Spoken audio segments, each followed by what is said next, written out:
All right, we're going. We're So, going. Chris Hardy, Ryan Tounsley, welcome. Thanks for Well, jumping thank on you. here this evening. Thank you for the invitation, as Yeah. always. So, one thing I was curious about, Ryan, just to kick it off, you're just mentioned you're in your Fort Lauderdale location. You also have a location in Southern California, Northern California, Arizona, and then, like we said, now Florida. Yep. How busy of a person are you, or is it just going really well, or are you really busy, or like what's going on here? It must be going really well to be It's actually going really well. I mean, there's different levels of busy. There's busy as in work so busy we can't keep up. And there's just so busy that we have so much going on that it just never stops. And that's kind of where I'm at right now is there's so much going on here, getting everything all set up and figuring out the different things that work and don't work. On top of it, still making sure the other 3 locations are doing what they're supposed to and hitting their numbers, and people aren't wanting to beat the hell out of each other at all the locations. And, it's adult daycare. What timeline did all this happen in, all this growth? The latest one, the Fort Lauderdale? From the very beginning to where we're at now, how many, like, what was the... I started PFS way back in February of 2001. And it was a fluke. Seriously, a fluke. I'm a computer guy. I'm a nerd. And I was visiting my parents who were snowbirds, or, they spent their winters in Fort Myers, Florida. I'm originally from South Dakota. And they were down there, and I kept coming down and visiting my parents in the wintertime. And I was down one time, and I pulled up, and my dad was washing his truck out in the driveway. And I'm looking at it, and I'm like, what's that line on your hood? I said, it looks like you got a condom on the front of your truck. And he starts laughing. He goes, it's not. He goes, it's supposed to help me not get rock chips. And I was like, really? Does it work? And he goes, well, yeah. He said, and at that time I was living in Scottsdale already. And he's like, well, I figured some of your buddies that have the Ferraris have this on their car. So I picked up the phone, called my buddy who was the president of the Ferrari club. And I said, hey, do you have this film on the front of your car? He goes, Ryan, I've got them on all of my cars. I was like, really? Does it work? He's like, yeah, it works great. He says, unfortunately, the guy that did it for me doesn't live here anymore. So there's really not that many people that do it around here. And he goes, why? So I told him, and I was like, I had sold my computer company, and I was doing consulting for a high-tech firm for finding high-end programmers for the healthcare industry. And he goes, he said, you should do this. I said, oh, sounds cool. And 23 years later, that's where we are. It literally was, I gave my dad crap about having a condom on his pickup truck. But, 23 years ago is a whole lot different than today. But yeah, we started there. I was mobile for 4 years. I started with a Jeep Liberty. I used to do installs out of the back of my Jeep Liberty. And I couldn't afford a shop, I couldn't afford anything. So I stayed mobile, sat on the floors. I think I still have scars on my hands I think I've been hit by scorpions 10 times in my hands and feet, sitting on garage floors in Phoenix in the summer.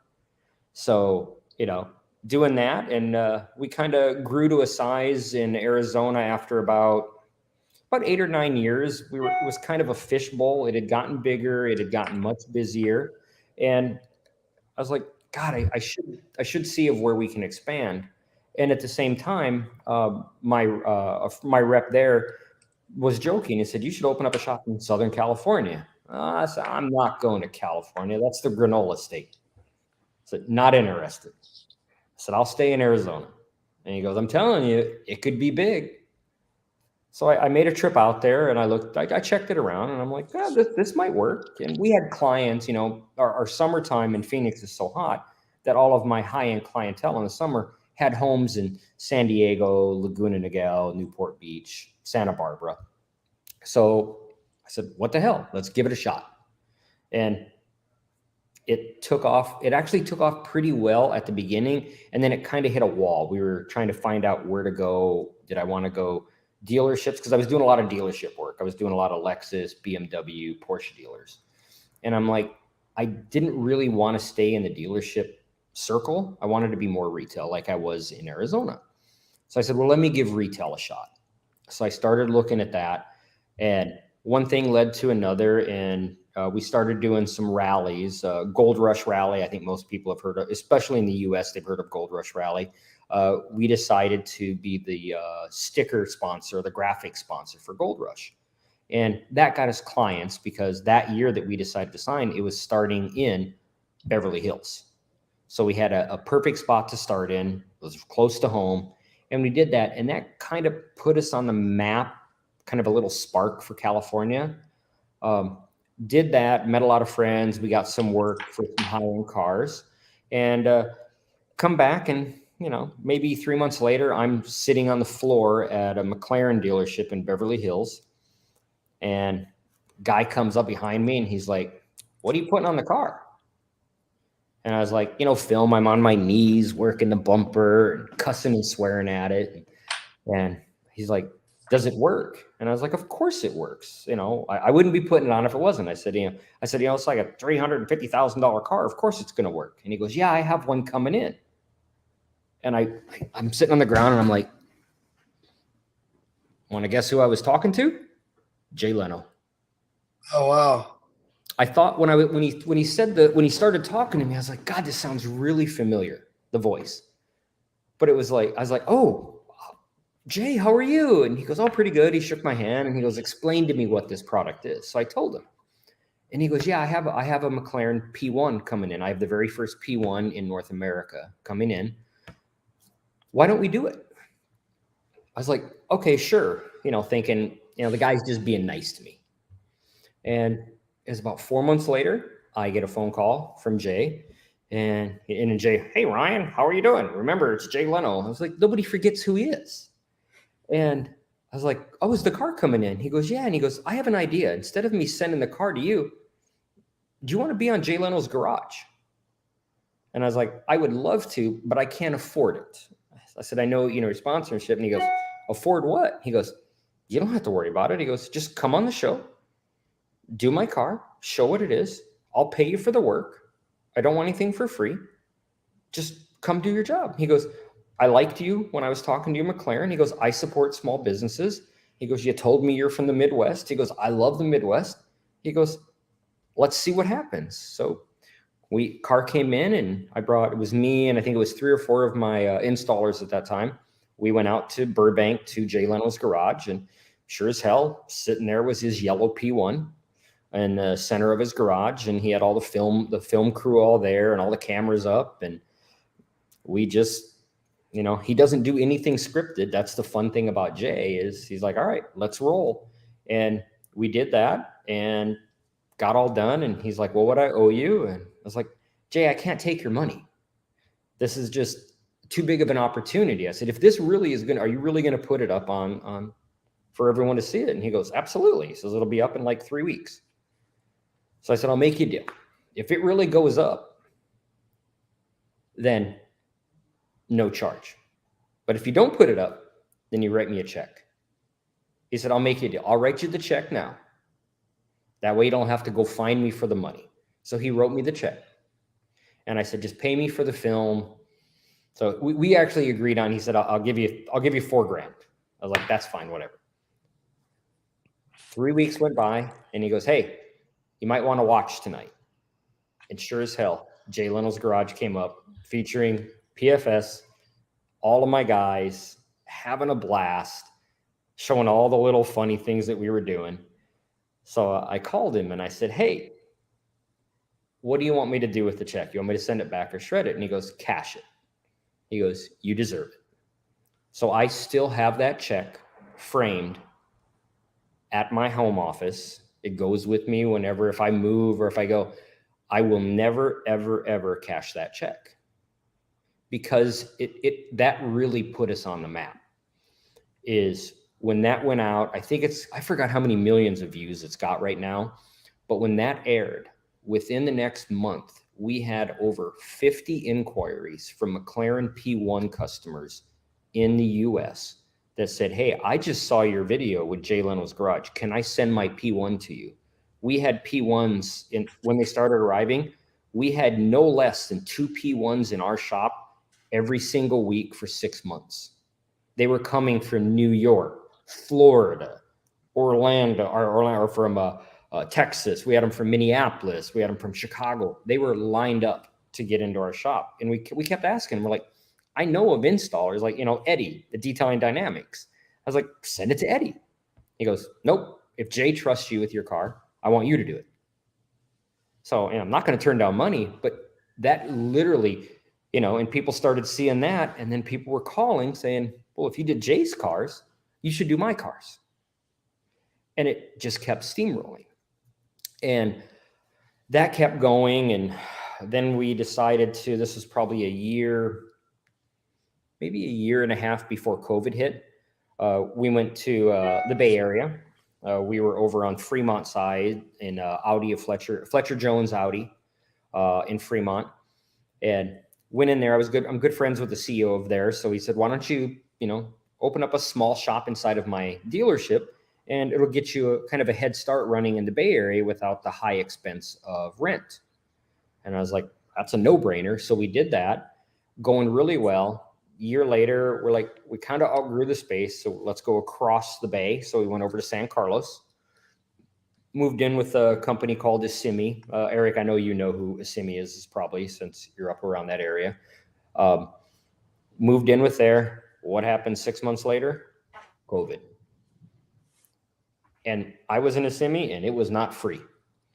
So that really hit a wall, because the Bay Area kept shutting down. It was, Monday it was open, the Bay Area was closed on Tuesday, then it was open on Wednesday, then it was closed till following Monday. So it was a total mess for months, 6 months probably. Kept going up and down there, changed a couple managers. To this day, that is still probably my biggest headache of all of my locations, because it's just it's kind of like in a constant change of flux. It just can't get steady. It can't get stable. It's doing well. It makes money, but it causes all this gray hair. Well, I thought that was me. Well, yours just fell out. No, I was saying I thought I caused your gray hair. So when did mine's gone from you? That's true. Yeah. Yeah, I was going to say it could very well be. And it's quid pro quo. Yeah, no shit. We actually tried to open up a San Diego location. We were down there for a while, and I couldn't get the feel of San Diego. I couldn't get the read. So we only stayed down there for maybe a year and a half, and I closed San Diego. It was not a good fit for me. And I'm competing against Evan from Auto Armor. Come on. Or I guess it's 1-to-1. He's a machine. I know his installs. His installs are incredible. So I'm coming down there with the name, but he already has the reputation and the quality. It was just an uphill battle. It's like, the old saying, trying to, push water uphill with a broom. It just never made a lot of traction. So we closed that down. I kind of went back. I'm like, I think I'll just stay in Orange County and just keep growing. And so that's what we did. We just kept expanding in Orange County until right now. I think we're at Orange County locations, about 54,000 square feet right now. Wow. So it's a big monster. There's 36 employees at that location. That is our corporate headquarters. And at that time, I vowed, I'm like, done. No more expansions. I'm tired of getting my ass kicked. I'll just stay in Orange County and leave everybody alone. Well, that lasted for a few more years, and we started getting a lot of clients that were starting to move to Florida because of the crazy California taxes and politics. They're like, I'm out. I'm heading to the East Coast. And we had always thought of, Fort Lauderdale, Miami area. Miami, as we all know, is a little crazy. And that was a little too wild for me. So we started looking, and we were going to do this in 2024. However, an opportunity came up of where we're at right now that was too good to be true, but it was about a year ahead of when I was ready. But we had to make a decision because for those of you that, I didn't know that there was a season for Florida, but there is. And that's apparently when it's not 400 degrees and 150% humidity, which is about this big of a window. It's about 5 months, starts middle of October and runs till April. Snowbirds.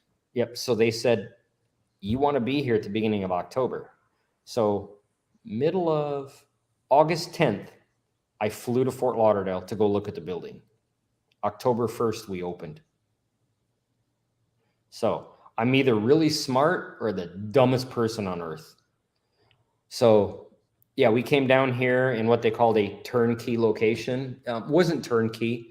By the time you add in everything that you're missing, if you take away the fact that, I need a company car to go to car shows. So I did buy an R8. But if you add the R8 cost and the startup costs, about $250,000 to my turnkey. So it was a very expensive startup. And you think about it, I had 6 weeks to roll. So I hit the ground at 100 miles an hour. So I worked for 5 weeks, not one day off. And my shortest day was a 12-hour day. Most of them were 16, 18-hour days. And I got lucky. My wife was right next to me every single minute, getting her butt kicked. Like I got my butt kicked. We kind of, split up and, divided and conquered on what needed to be done. She knows every employee at Home Depot, I think, by now. So she handled that. She handled contractors. I worked on the legal stuff and taxes and, all the stuff you need to get the business running and inventory. And yeah, we opened October 1. October 3rd, we had 2 cars dropped off for retail jobs. And our shop has been full since October 3rd. And one of the things I saw you do on YouTube was you went on like a tour. It seemed like an exotic car and yacht tour to the dealerships with the Daily Driven Exotic crew. Yeah. Was that, I assume, to kind of let the city know, like, hey, I'm here. This is who we are. And no, zero. There was no, there's another, that's a no planning situation. So a lot of people that know us know that we do a lot of stuff with Damon from DDE or Daily Driven Exotics. So I give you a little back history on that is when Damon started his channel, he didn't have a lot of money. He was literally starting it on a shoestring budget. And we met him in Orange County, and him and I just hit it off. He was coming to our shop, doing some videos and talking. And I just said, to save money, why don't you just stay at my house? So he literally stayed in one of my bedrooms upstairs. And every time he came to town, he'd stay there and he would film at our shop. And we became very close. And he really helped promote our brand along with his. And I think when we met, I think it was 2,400 followers, and now he's got 4.6 million. One of the highest rated, automotive, influencers. So when he, so he was doing everything in Orange County, and he found out that we were opening a shop in Florida. So he called me and he goes, "Hey, are you really opening a shop in Fort Lauderdale?" I was like, "Yeah." He goes, "Well, my Murcielago is in Fort Lauderdale getting the interior switched out. So when are you opening?" He goes, "Because my car is finished on October 3rd. I was like, "We're going to open October 1st. He goes, "Well, I want to do the color change. I was going to ship it back to California. Why don't we just do the color change and we'll do an unveil and we'll launch kind of PFS there." So he comes down and we're walking around, he's looking at his car and he goes, "So what's there to do?" I go, "I don't know. We can go down to Miami. We can go to, a couple different places and just walk around. Let's just go. You can get some, get some stuff for your channel. I can meet some people." That's how it went. We went down to Curated. We went through this crazy BMW dealership. Not even BMW, it's BMW, Bugatti. It's a huge brand.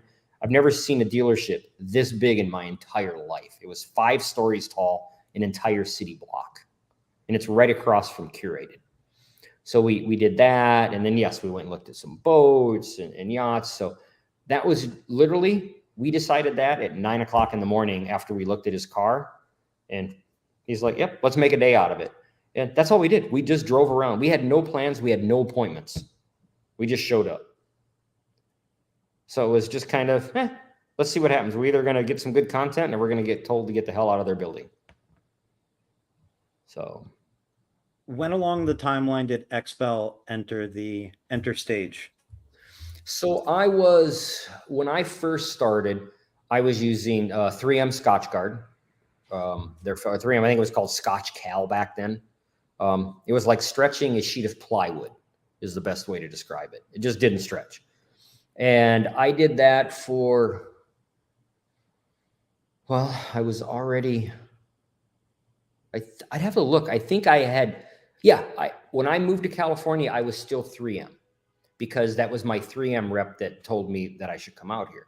But it was maybe 9 months after I moved out here. We had already been testing some of the XPEL film. I didn't like some of the things that I was seeing happening with the 3M film. We saw it yellowing quite a bit, quite fast. And I was starting to have problems with warranties. They weren't honoring warranties. And I would submit all the warranties, they'd get approved, and 6 months later, I still hadn't been paid. And I was getting very frustrated, and I'd voiced my concern to my rep and my rep's boss. And I kind of got told, we're 3M, we'll let you know when we're going to pay, deal with it. Well, if you ever heard the expression, the tail wagging the dog, doesn't work well for me when they come in and tell me how my business needs to be run. So I said, fix it by this date, or I'm going to switch films. And they go, there's no other film that is better than ours. Try it if you want. That pissed me off enough that I boxed up every piece of 3M film I had in my shop. And I was a prestige dealer, PPF, automotive, put it all on a pallet, wrapped it up in your saran wrap, we'll call it. Did this on a picture, put it on a truck. I shipped it back to St. Paul to the head of the renewable energy division, which was handling prestige and PPF. At that same time, with a copy of my opening order from XPEL saying, you were wrong. You will regret this. Within 6 months, I had probably 5 people from 3M fly down to try to undo it. So I put a cease and desist and a trespassing order on 3M. They are not allowed in any one of my locations. And that went to corporate. They are not allowed. This was not intended as a pick on 3M day, by the way. No, just so we can be clear. But where it came through is I didn't like the way I was being treated. And I had known everybody. I had already, I was trained by Mike Mayall. So anybody that is an XPEL person, I mean, where XPEL was when I was trained back in 2001 by Mike, I mean, our lunches were at Hooters, which was, we didn't even drive there. We walked there. And, to show how long ago that was, I think 3M started their certifications at 10. The number was 10,000 to pick a number. My install ID was 10,039. So yeah, my ass is old. But no, yeah, it wasn't a pick on 3M. Let's just clarify that. It was just more of how it came to be. I think the overarching lesson that everybody can learn in their own businesses from this is be careful who you like. Every customer matters, and you really don't. Every kind of like incident. If you turn it into an opportunity to make it right, you can come out ahead. But if you don't, it could be an anchor that becomes a very heavy anchor at some point, right? Like, I think that's the lesson here. The bridges. Right. And also to your point about, your relationship with Damon, it's a relationship that was an authentic relationship, but you don't know where it goes. And you just happen to be now extremely close to one of the biggest automotive YouTubers, period. And you think about it, he's had a lot of, how would you say, trials and tribulations through that. As you get bigger, you have a bigger target on your head. So he was a target of a lot of things. And when people were kind of leaving him alone, and I don't want to be a sponsor because you're the bad boy, he was my friend. So I never let any of that outside noise affect our relationship. So people always say, it's nice to have somebody in your back pocket. What nobody understands, and let's be the first one, DDE pays me for their wraps. They're not sponsored. So everything that Damon and Dave and that whole crew does for me is because we're friends. He believes in us. I believe in him. And he has reciprocated that tenfold, if not 100-fold. He's done way more for me than I could have ever done for him.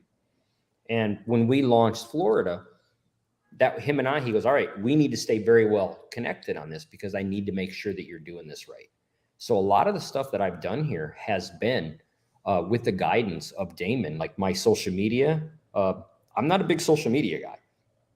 He goes, well, you are now. You have a great presence on YouTube. Yeah, because I'm all over. Everyone that comes in my office is like, hey, I'm Ryan. No, I know who you are. I've seen you on DDE. I was like, I told Damon, I'm just. As a matter of fact, that happened nonstop at the boat show. Here. Huh? That happened nonstop at the Fort Lauderdale boat show. It was the same story. Yeah, I saw you on DDE. Yeah, remember that was it the chief officer on that big yacht we went on? Yeah, I was like, I'm Ryan. He goes, I know you. I know you're friends with Damon. I love watching DDE. I was like, okay. Yeah. It was pretty funny. That was out of left I'm field. used to having all the spotlight. I didn't have any of it, just to be clear. So I'm not traveling with him again.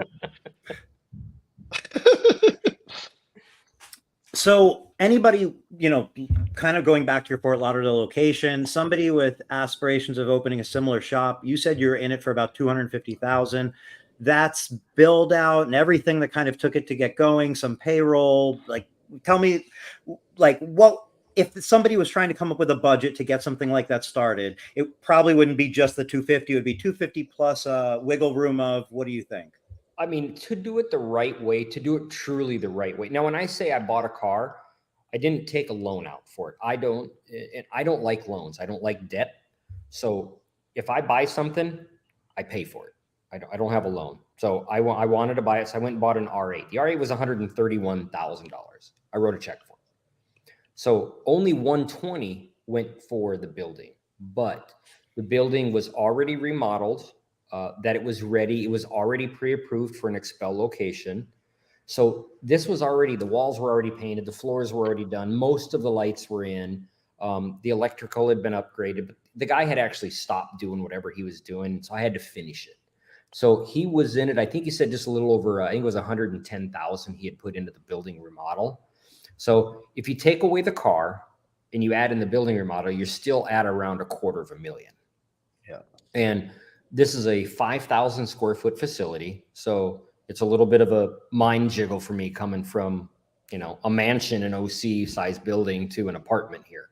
So it's hard to justify how to get your brain in the right space to work efficiently in a smaller area. Because when you have all the room to do whatever you want, you just kind of don't care. You're like, oh, you want to leave your car for an extra week? Yeah, I don't care. Leave it. Now here, your car's done at 4. You need to pick it up. I need it out of here. I need the space. So you spent about half of that budget, but the amount you spent about half of it on a car because you said, you want something to be able to take to car shows. I feel like there's probably a lot of people out there who have considered buying a car to be able to use it for their business. I think it's safe to say that you find that a very valuable move right from the beginning. It wasn't something that you said 3 years out, I'll do it or whatnot. What do you think's like the right car for, obviously that was the right car for you. Can you kind of expand on that? And then what you think maybe the right car for smaller shops, maybe it's similar, maybe it's something else. Pick what demographic or what market you want to go to. So if you're in Nashville, Tennessee, it may not make sense for you to go get a Ferrari or a Lamborghini. If your clientele is more of what I call daily drivers, they're going to be BMW people. They may be Audi. They may be pickup trucks. You might, you can't say a Dodge Ram TRX is just a truck anymore. I mean, they're expensive. They're $100,000 or more. So pick out whatever market you want to go after. So I picked out an R8 because I like Audi and I like R8s and it's my market. My Arizona office has a BMW. My OC office has had a bunch of cars. Right now, the recent car we've got is an Aston Martin. Different demographics have different ones. But my first company cars that I used, BMW 328i used with 60,000 miles on it. I had it detailed really nice. I put PPF on the front. I put a black vinyl roof, which cracked and went to hell in 6 months in Arizona. But did whatever I could afford. That's all. It was a $21,000 car. That's all I could afford. And then, that ended up being a better BMW. And then it went into an Audi S5. And then it went into an RS.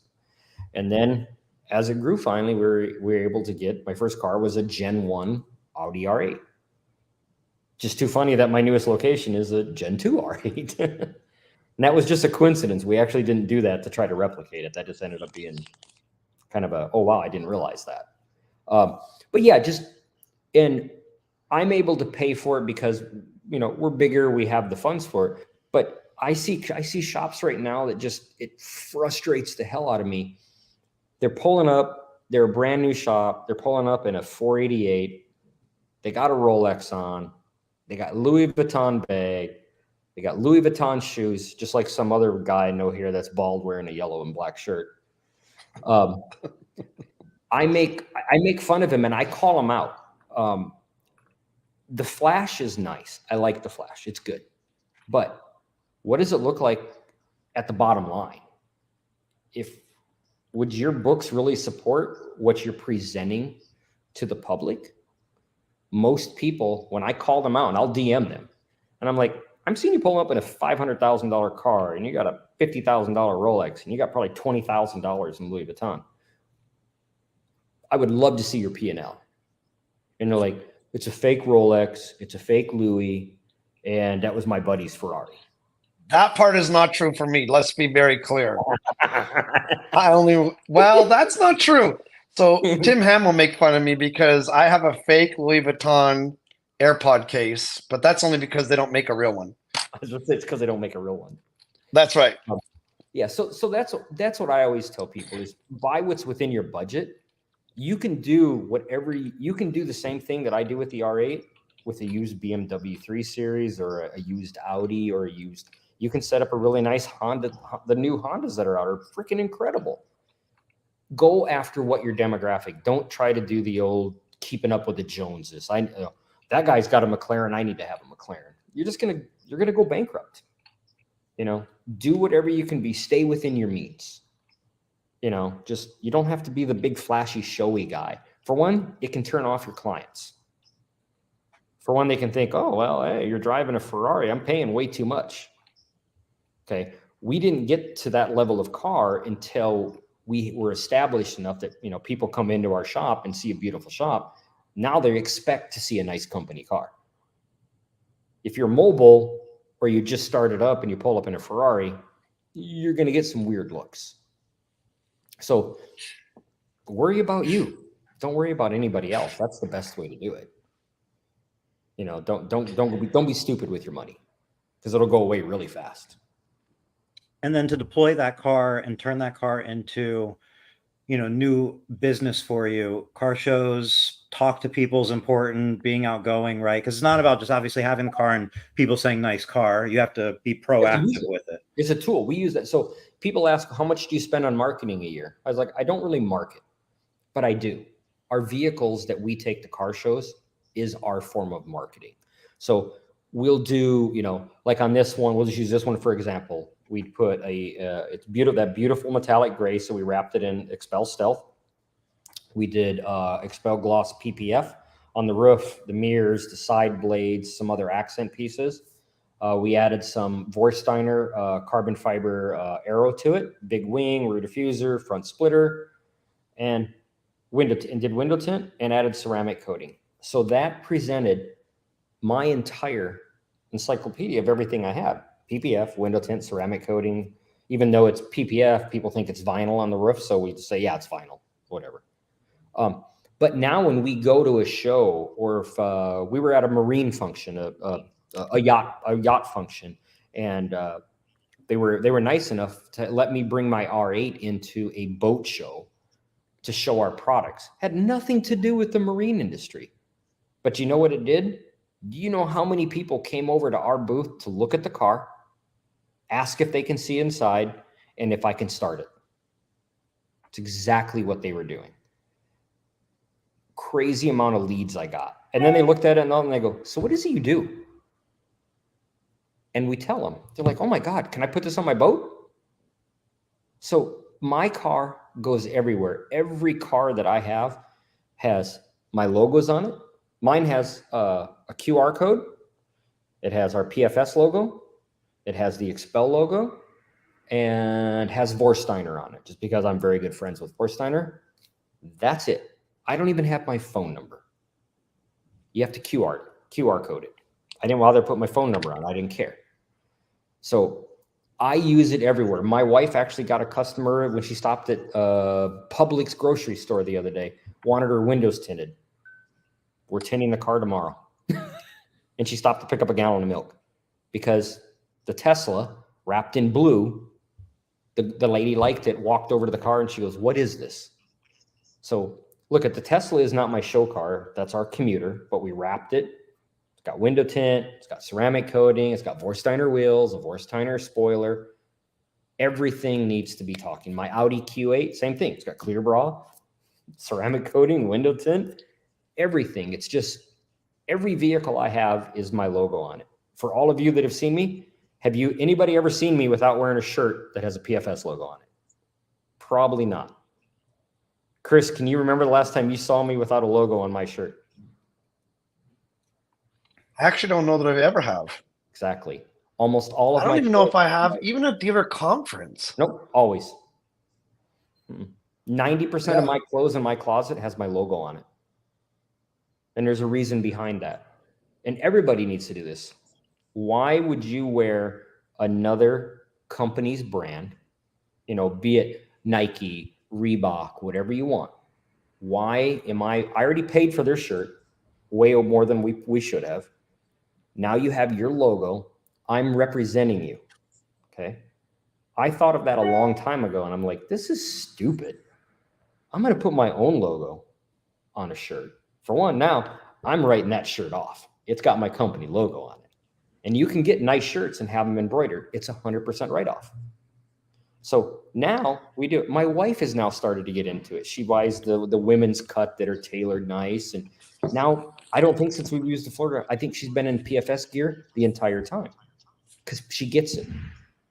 And that's what you do is I'm branding when I'm not trying.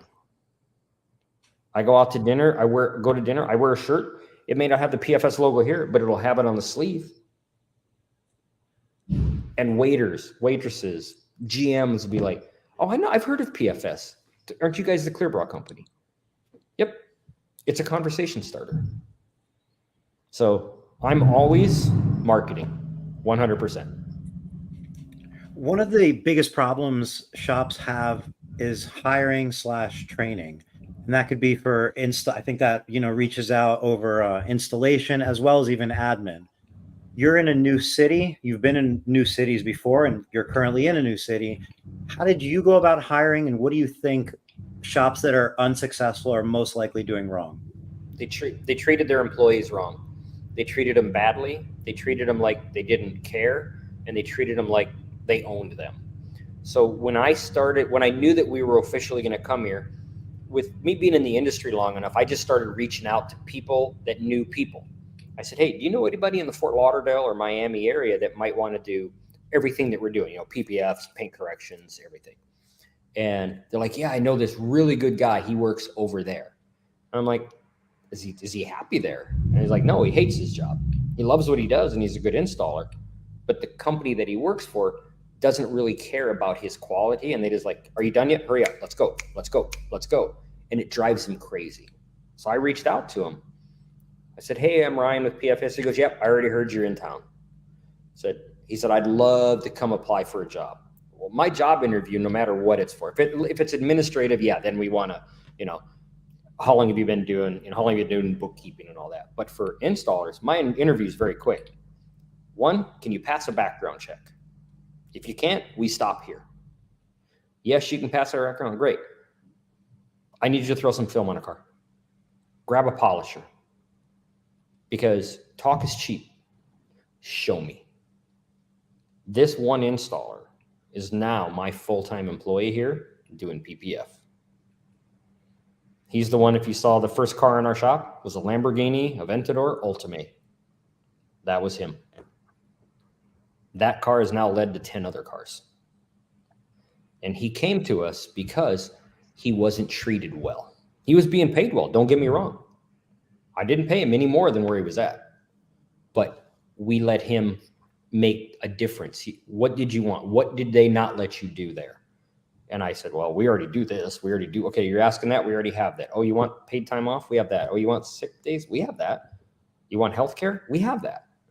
So we just listened to him. And then we let them have a little more freedom to make decisions and kind of do what they'd want to do within reason. I mean, they can't do whatever they want. I mean, one of them wanted a stripper pole in the back. I said yes. My wife said no. So, but I said yes, and so there's one there, just so you know. I wish. And then it says Sponsored by XPEL. Sponsored by XPEL. If you send it to her, she wouldn't care. She'd be like, okay, Chris sent it. That's okay. But that's what it was, because everybody, I got that warning from everybody. Oh my God, you're not going to find anybody out. Their installers are not any good. I was like, I heard that every place I went. Their installers aren't good. That's not true.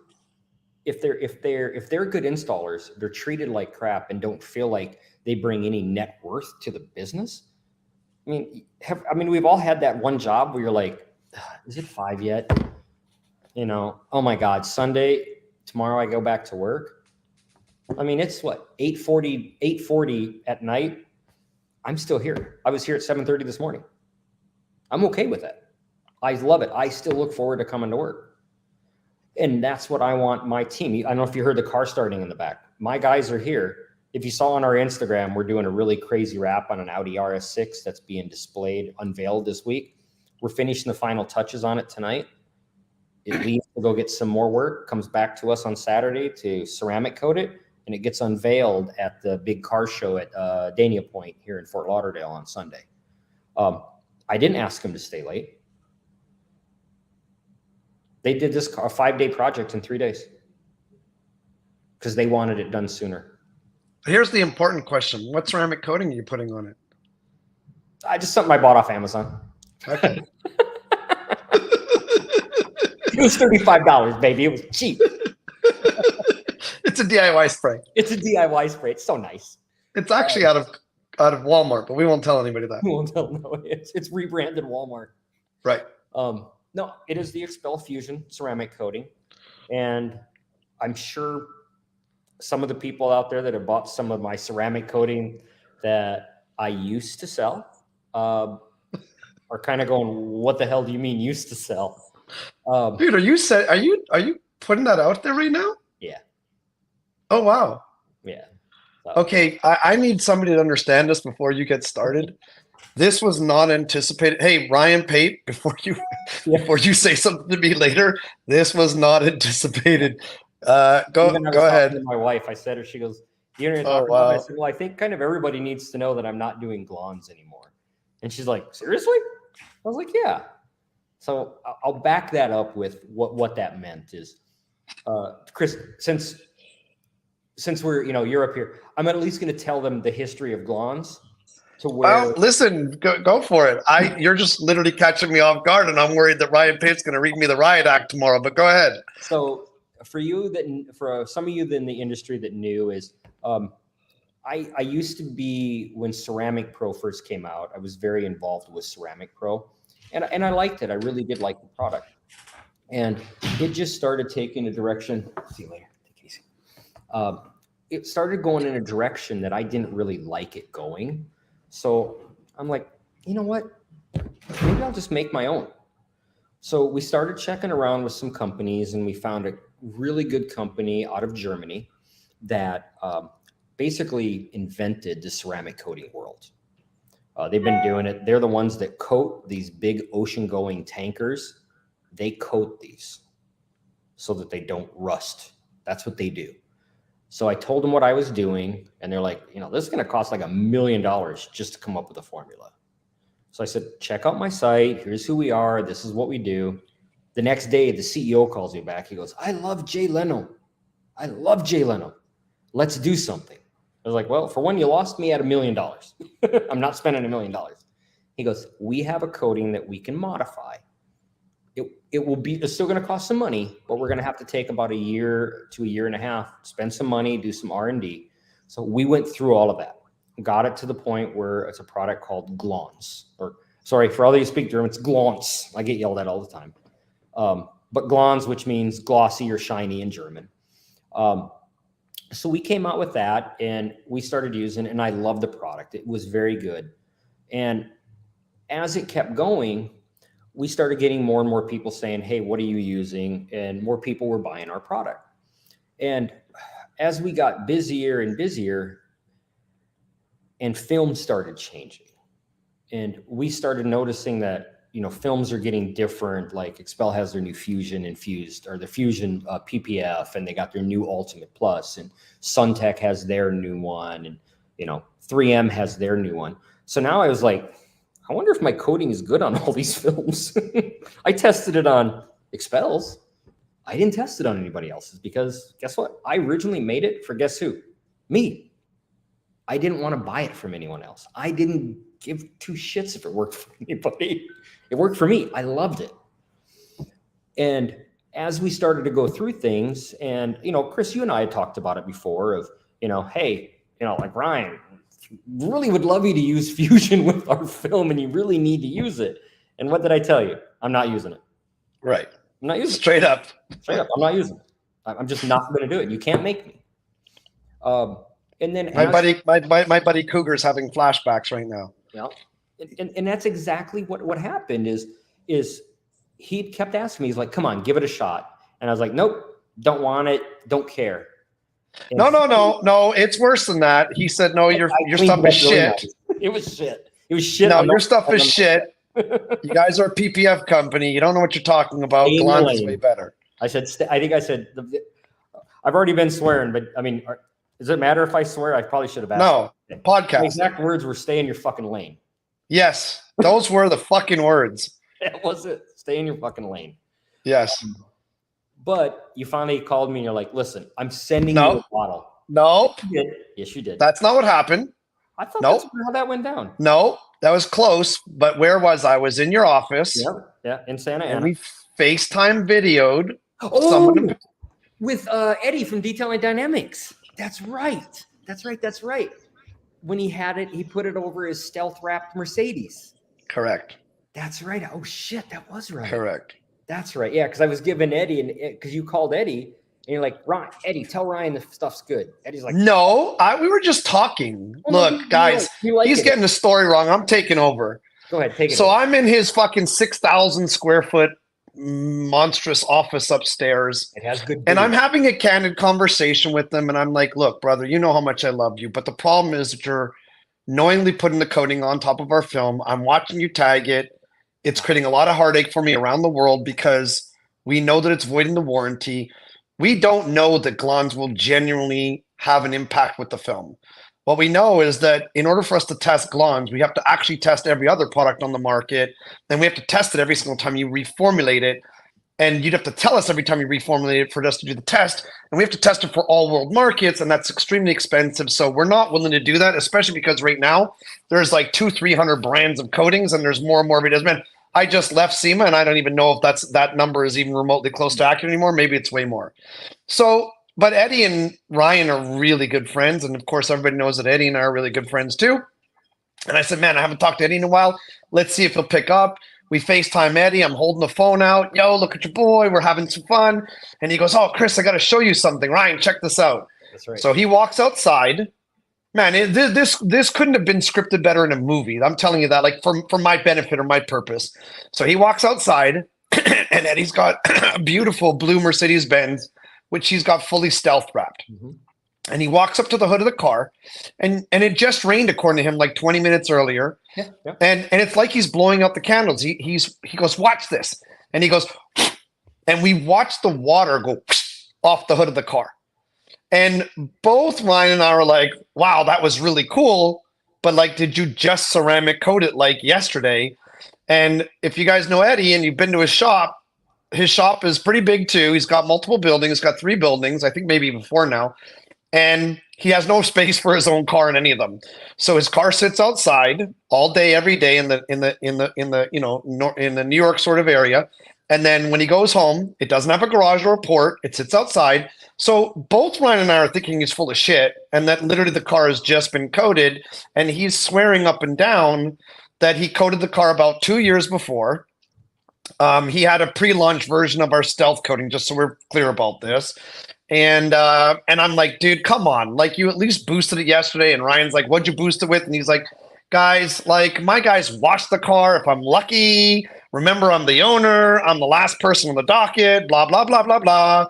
And I have to be honest, I was quite surprised by the result.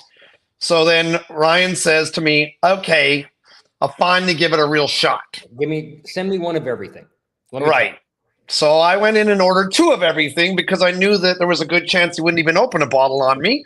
because he's given me this story before.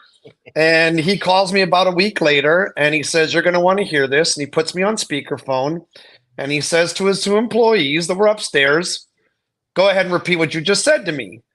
So the guys go, we absolutely love this stuff. We don't want to use Glons on it anymore. We want to switch to Fusion. And it's way faster to install. We're loving the slickness of it. It's awesome.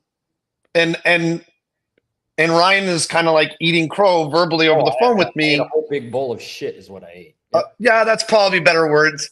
And I was, needless to say, really surprised, because all the times in the past that Ryan Tounsley had said to me, "Your coding is shit," I know Ryan and I trust Ryan, emphatically, as I do a lot of the other names that have been mentioned on this call, like Evan and Eddie and others.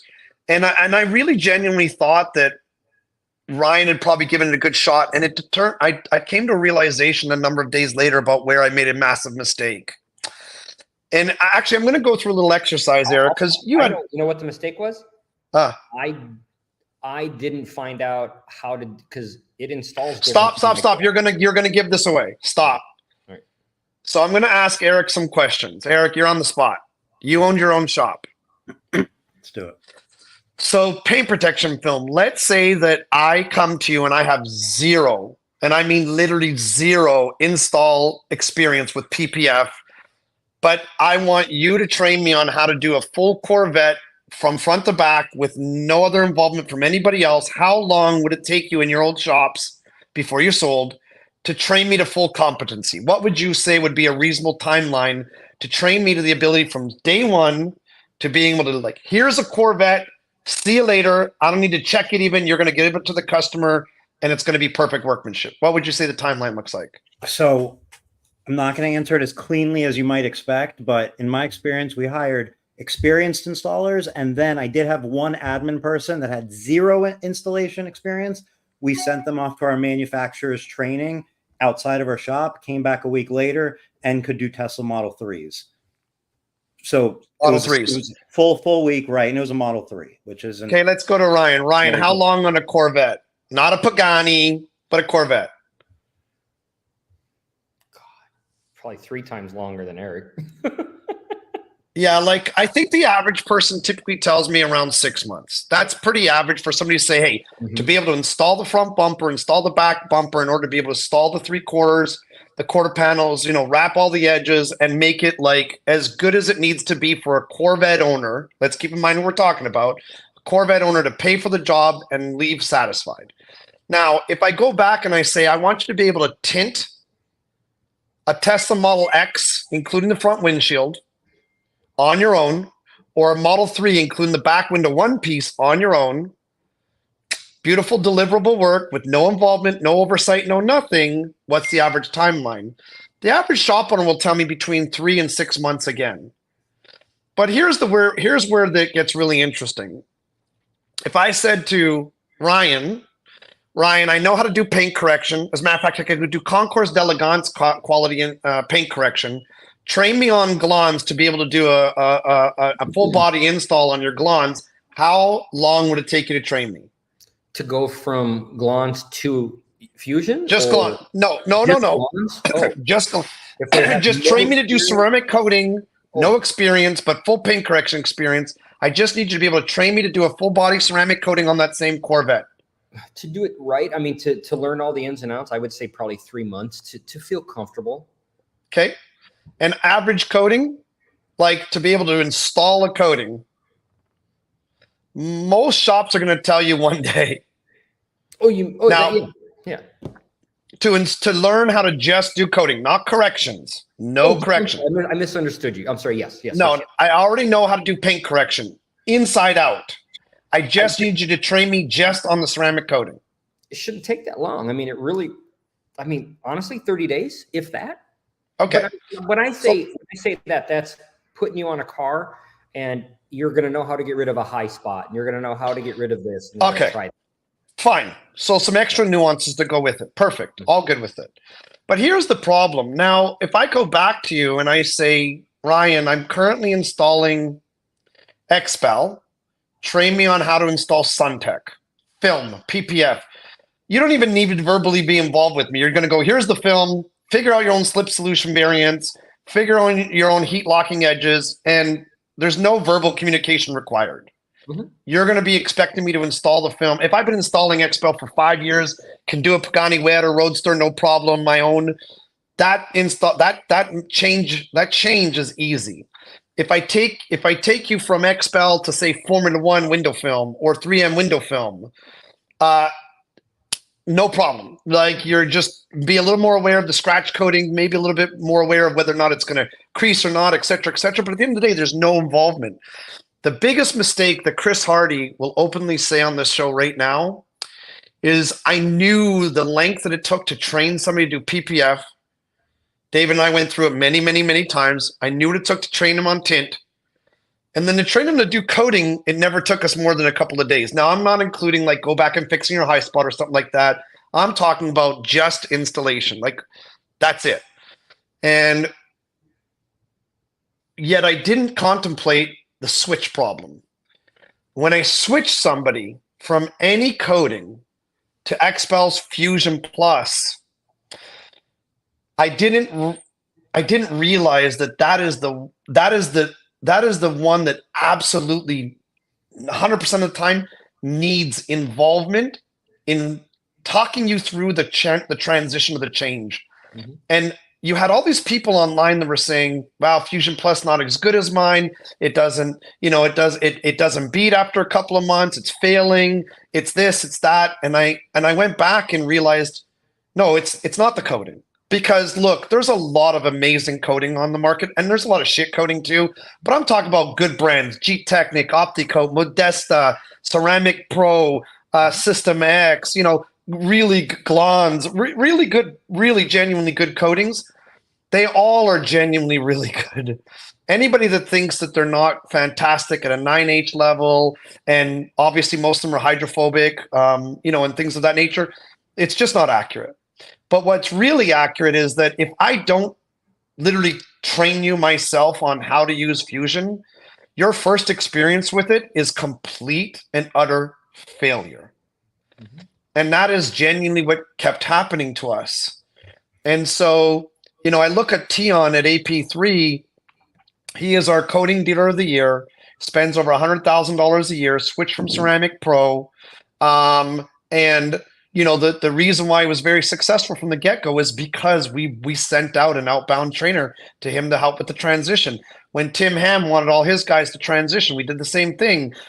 Eddie worked his way through it on his own. Josh Popenick had Patrick Repko on his team to work on it through, but it was still a lot of open mistakes in the very beginning. And so all those mistakes have led to people thinking that Fusion is not the amazing coating that it is.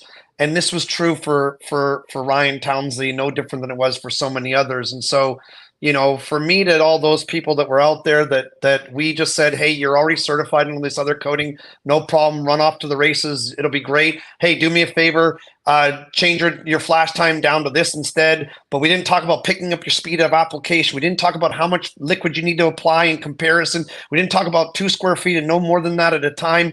That's XPEL's fault. That's actually Chris Hardy's fault. I've been telling all my team, I really own that, because I was instrumental in making the decision on, let's just accept anybody's current coating certification as being qualified to switch over to Fusion and not contemplate this nuance that has been really detrimental to us. So, I apologize. We're correcting it. I will unofficially announce right now that on all of our new starter packages for coating, number one, we've listened to our audience. We're bringing down the price of the starter package. We're actually including a lot more chemical with it. But the other thing that we're including immediately is we are including 2 days of advanced training in San Antonio at no charge. Don't get me wrong. You got to pay for your hotel and your meals and your airfare. But we will pay for 2 days of advanced training in San Antonio on our dime as part of that starter package. But I'm going to go one step further, and I'm going to do it on this call or on this podcast and make this a little announcement too. And I've just decided this on the spot.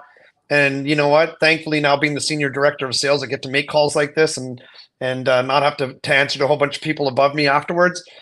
For everybody that decides to spend anywhere between $5,000 and more in the month of December on ceramic coatings, get themselves loaded up for the following year, or following quarter, or following month.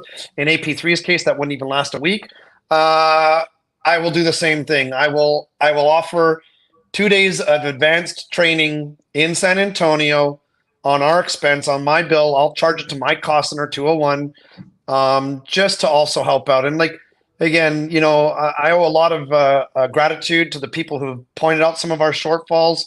We were wondering whether or not it was the coating. We saw the testing. We saw the results. We saw the stores that were having amazing results with it, like my good friend, Eddie at Detailing Dynamics, who helped me with that, Ryan.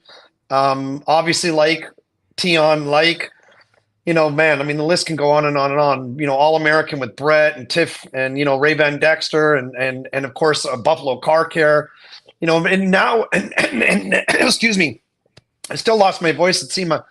So now what's happening is we've had a bunch of recent call it conversions, right? Where, as you know, if you're coming on board with XPEL, we anticipate you needing to be 100% XPEL and XPEL only. We do have a few outlining areas where that's not true. If we're in an area where there's literally no XPEL representation, well, we might bend the rule a little there because we've got nothing going on.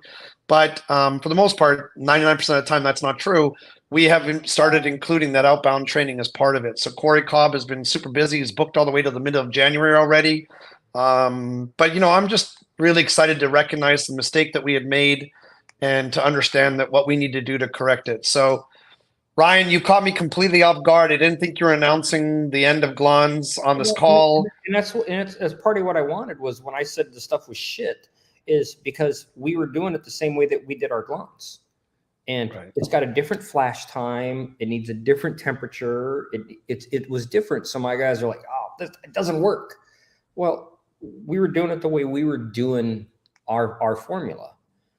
And one of the guys that worked for me, he was at a ceramic pro shop and came over at first. He's like, I hate your Glons. It's horrible. It's hard as hell to apply. And a month later, he's like, I go, what do you think? Oh, this stuff's really good. It's awesome. It's great stuff. I said, but you hated it. He goes, yeah, well, I was doing it wrong. So I did the same thing. I forgot about that until we started playing with it. And I even told you before, I was like, am I doing something wrong? So I called customer service. Actually, I called our rep first. And then I called customer service. And then I for the life of me, I can't remember who it was they got on the phone with. They didn't talk to me. Ben Kenny. Yeah, that's it. So I said, don't talk to me. I'm going to hand you my phone to my guys. Since I'm not putting the film on or not put the coating on, they need to understand it. The phone call was 10 minutes. Yeah. What it was is the process that we were doing the install wasn't what the fusion was. And once my guys realized, like one guy goes, well, shit, why didn't they tell us that? And he's like, well, we should have told you that, but try it this way. They went and tried it. I went down there. I said, what? And they go, that's what we were doing wrong. We like it. And I go, well, let's see how it goes. Let's give it some time. And I abuse the hell out of it. When I test it, there was like, oh, it's got a lifetime warranty. We'll see about that because I will beat the shit out of everything I test. And I beat the hell out of this coating. And that's when I was like, you might want to hear it from my guys, Chris. I mean, so, and they even joked about it. Is, when I switched my areas, because everything we do starts in Orange County, and then we'll put it either in the Bay Area or we'll put it in Arizona because we do such a large volume of cars in Orange County. We're going to catch all the problems or the issues there versus a shop that runs, 5 cars a week through where we run 15 to 20 cars a day. We're going to find the problems. I said, let's run it for a few months here. Let's see how it's going. And we didn't have one problem. And when I had my coatings, people have come back in a couple months. Are like, something's wrong. And it may not even been on an XPEL film. We would just offer coatings. People would get clear bra done somewhere else or get a brand new car and they'd come in and just put ceramic coating on. It wasn't over film, but we were starting to see some stuff changes. And, might have been temperature, it might have been humidity in different areas. And I found out was, I wasn't doing enough testing in different areas. I wasn't doing testing, sending it to Australia and sending it to China and sending it here, all the testing. I was testing it in Southern California and a few of my buddy shops that agreed. And once I thought about it, I was like, I'm really bucking the system here. And I wanted to be an XPEL shop. Everyone that knows me knows I bleed XPEL. I love XPEL. And for me to put away, and just so you know, my development of Glons was over $400,000. Okay. Now, over the course of time, did I make that back? Yes. But for me to put that to bed, not selling it, putting it to bed, I turned the key off. And I did that because I knew I was going to switch and use Fusion. I couldn't put my head on my pillow at night. People still wanted to buy Glons. There was a few that were buying it that knew I would switch. And they were like, oh, you switch because you're an XPEL shop. I get it, but I'm not XPEL. I want to keep using it. But when I reached out to them and said, listen, I'm not going to sell it anymore. They're like, what am I supposed to use? Well, I'm not going to sell you Glons because I can't, with a clear conscience, sell you this product and me not use it. It doesn't make sense. And in order for my brand to have, consistency at all the locations, I'm like, all of my locations are switching, and they're switching on this day. It's a drop dead date. So I brought all the bottles back. Anybody that, all my locations, they're like, all right, send them all back. I know what you have. I better have them all back. They're like, oh, we'll just keep them here and we'll just throw them away. No, put them in a box, ship them back. And that's what we did. We cut it. We just did a drop dead date, and that was it. And now we actually get people that are calling. I actually had a guy call us last week. His Ferrari's coming in and he's like, hey, I want to get XPEL. And the first thing out of his mouth is, guess what? Which ceramic coating do you use? I said, XPEL Fusion. He goes, oh, okay, good. I want to make sure that it's the coating that's made for the film. And I hadn't actually had very many customers that said that. So I asked him, he goes, I was on Ferrari chat and he said, somebody had mentioned that make sure whatever coating you get is approved by the manufacturer, because I had a horror story. I won't mention the film name, but they had an issue with warranty and they found out that they were using some stuff that they probably bought on Amazon or from Alibaba and put it on there, and it kind of burned the film. First it was turning a little yellow, and then it started to have like you could almost see like veins in it. And it was having a chemical reaction to their top coat and ruined the film. And of course he's like, oh, your film's crap. You tried to get a warranty. And they're like, what'd you put on this? They tested it and they're like, you have a ceramic coating on here that we have no idea what it is. It was over as an entire car. It was a $10,000 clear bra job gone. So guys, look, this is something I wouldn't mind addressing on behalf of the other brands, right? A lot of you guys understand that while I work for XPEL and obviously love XPEL and they've been amazing to me, I'm also very good friends with a lot of people within the other organizations, especially Eastman and 3M, my two favorite other competitors. And even at SEMA, I was very fortunate where a lot of them came up and had seen our booth and were really impressed with the new booth layout. And, even David Kratz from Autobahn came up and complimented us, and it was kind of cool for me to finally connect with him and get on the same page and, feel like we're too good. We're two peas in a pod and, in the same industry.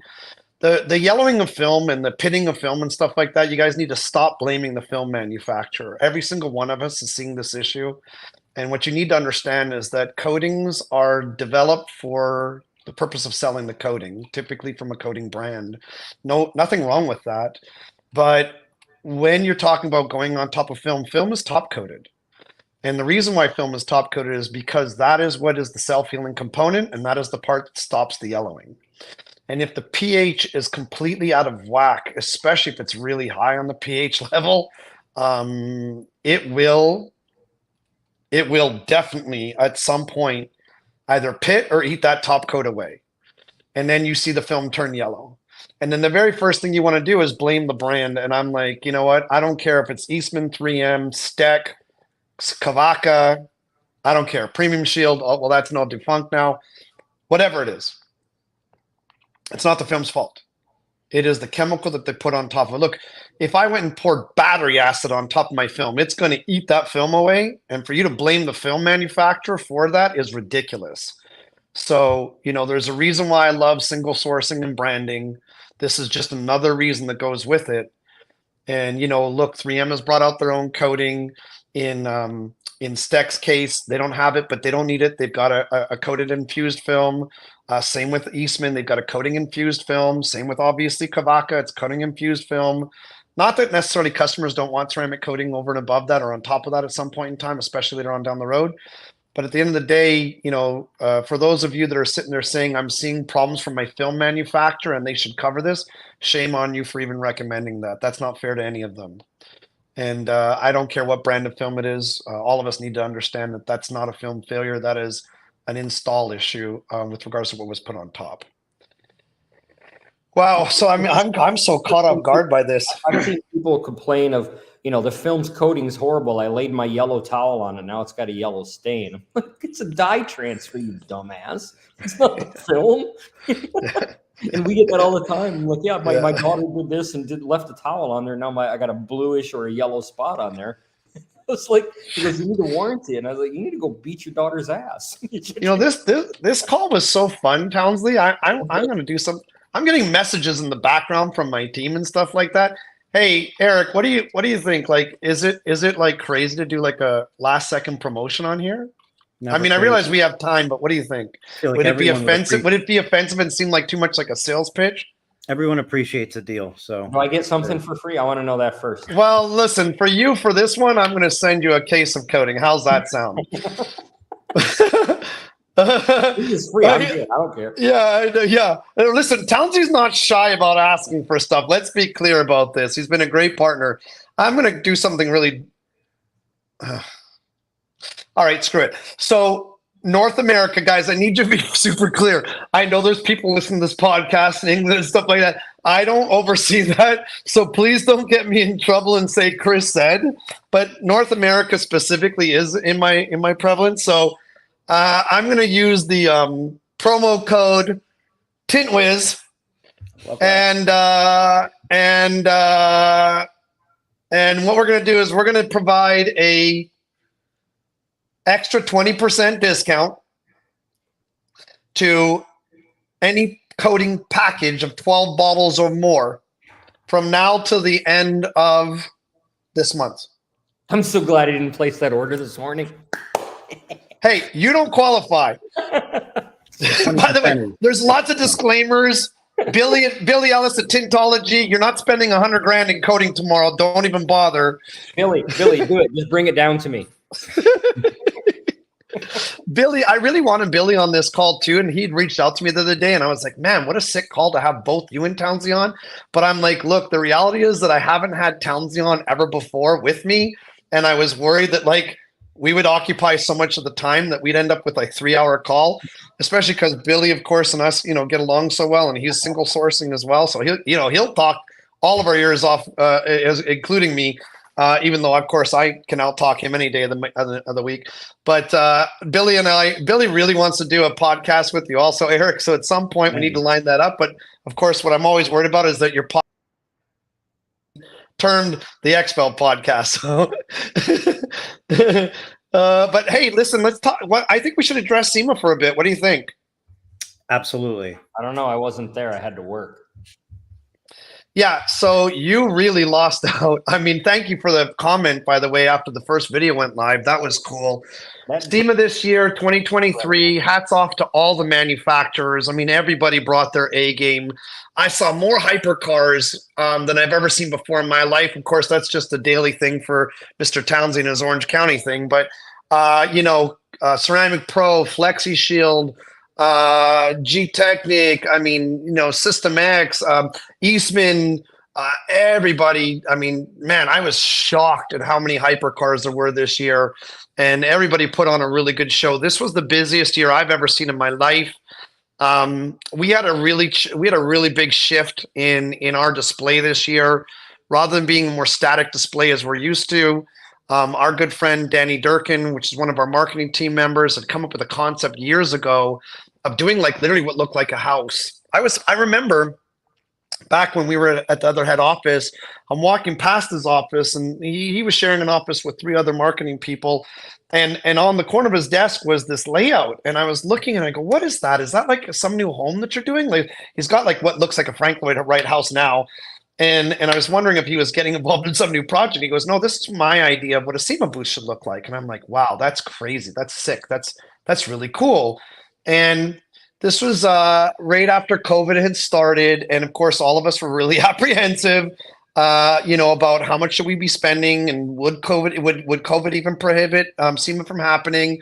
And then then that was the year I think that it got canceled. And then the next year, like, people were just dipping their toe in. And then last year was like, what's the crowd's going to be like? Well, this year we decided, hey, let's go big. Let's go ahead with the budget and approve everything. And huge thanks to XPEL and Ryan Pape and Mike Mejia for signing off on that. Kristen Gish put it all together. But we really decided to put our money where our mouth was. And our slogan, as everybody knows, is protect everything. So whether it's inside a house, from your stainless steel appliances to your glass countertops to your marble, whether it's the security film, anti-graffiti film, solar film, you name it, it should be inside, it should be outside, it should be on everything, right? Mr. Tounsley is focusing heavy now on marine as a really good thing. Am I allowed to say that you were just on that boat? Can you openly say that? Yeah, we just did it's called the Super Yacht My Seven. Ryan, are you there? Or are you muted? No, I'm here. Can you hear me? I can hear you. Okay. Is he muted? No. No, you can't hear him? Can you guys hear me?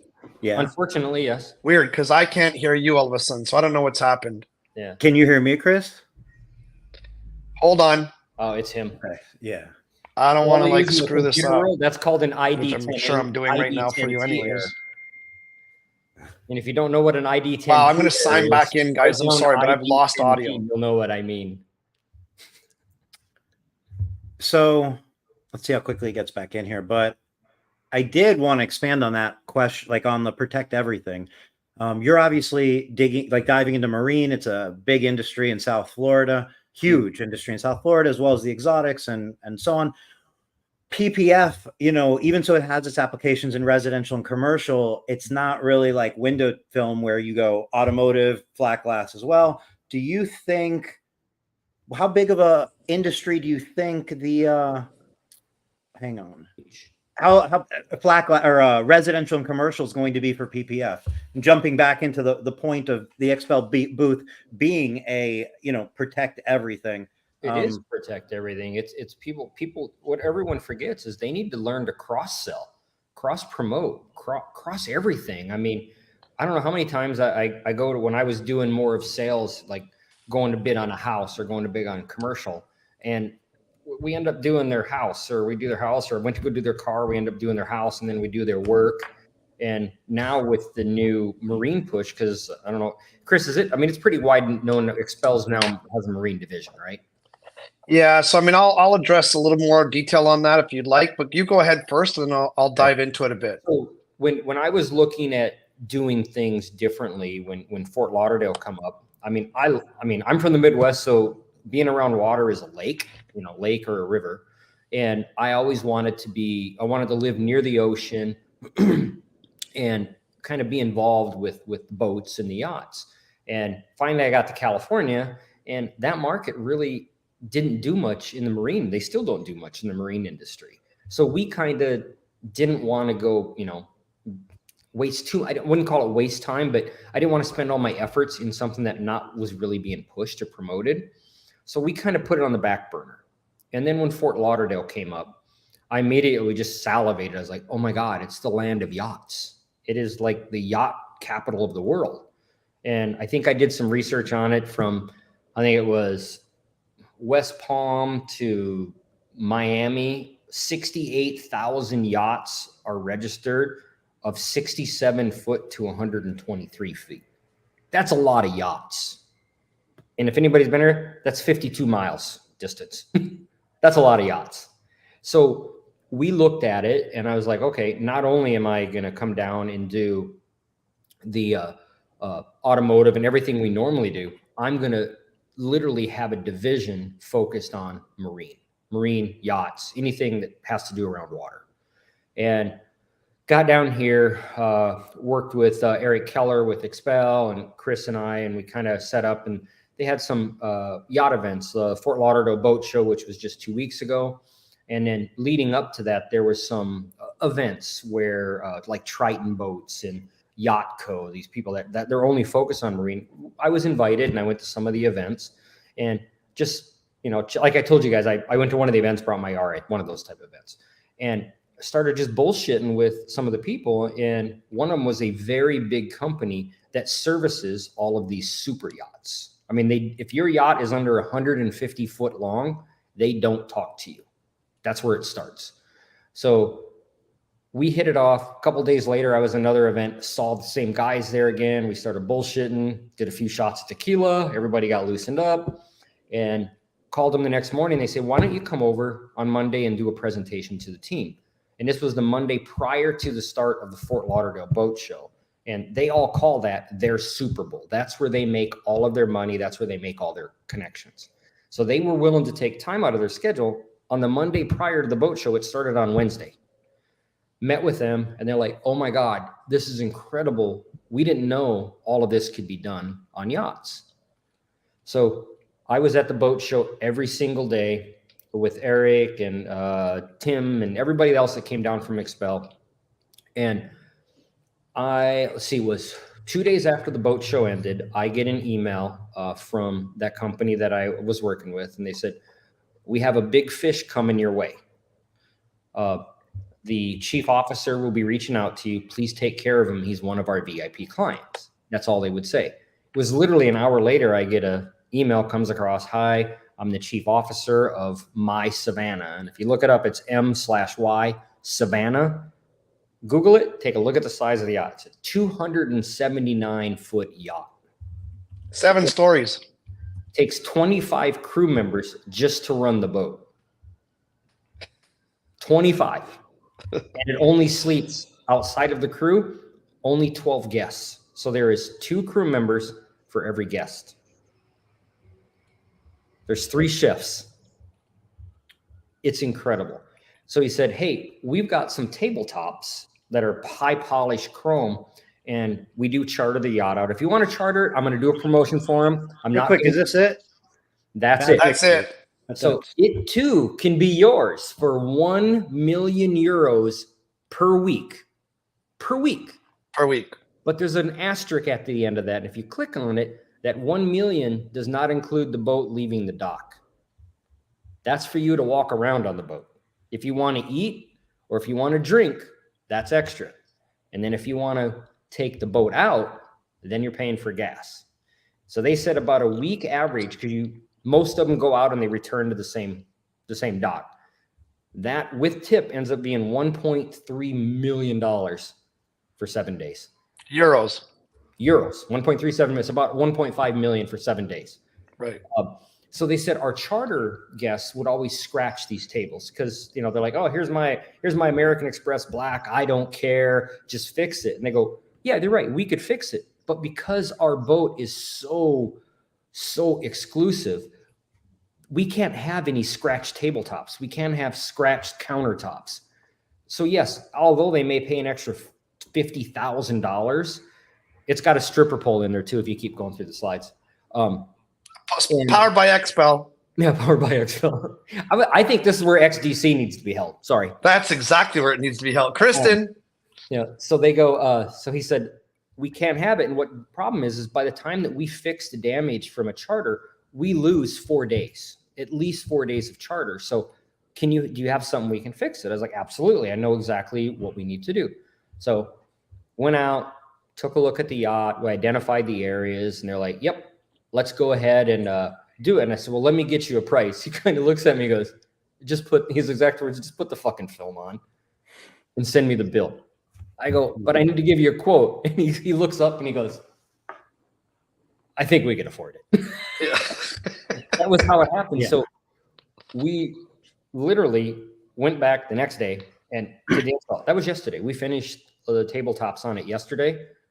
That chief officer called the other company they were dealing with and they said PFS was so professional, so easy to work with.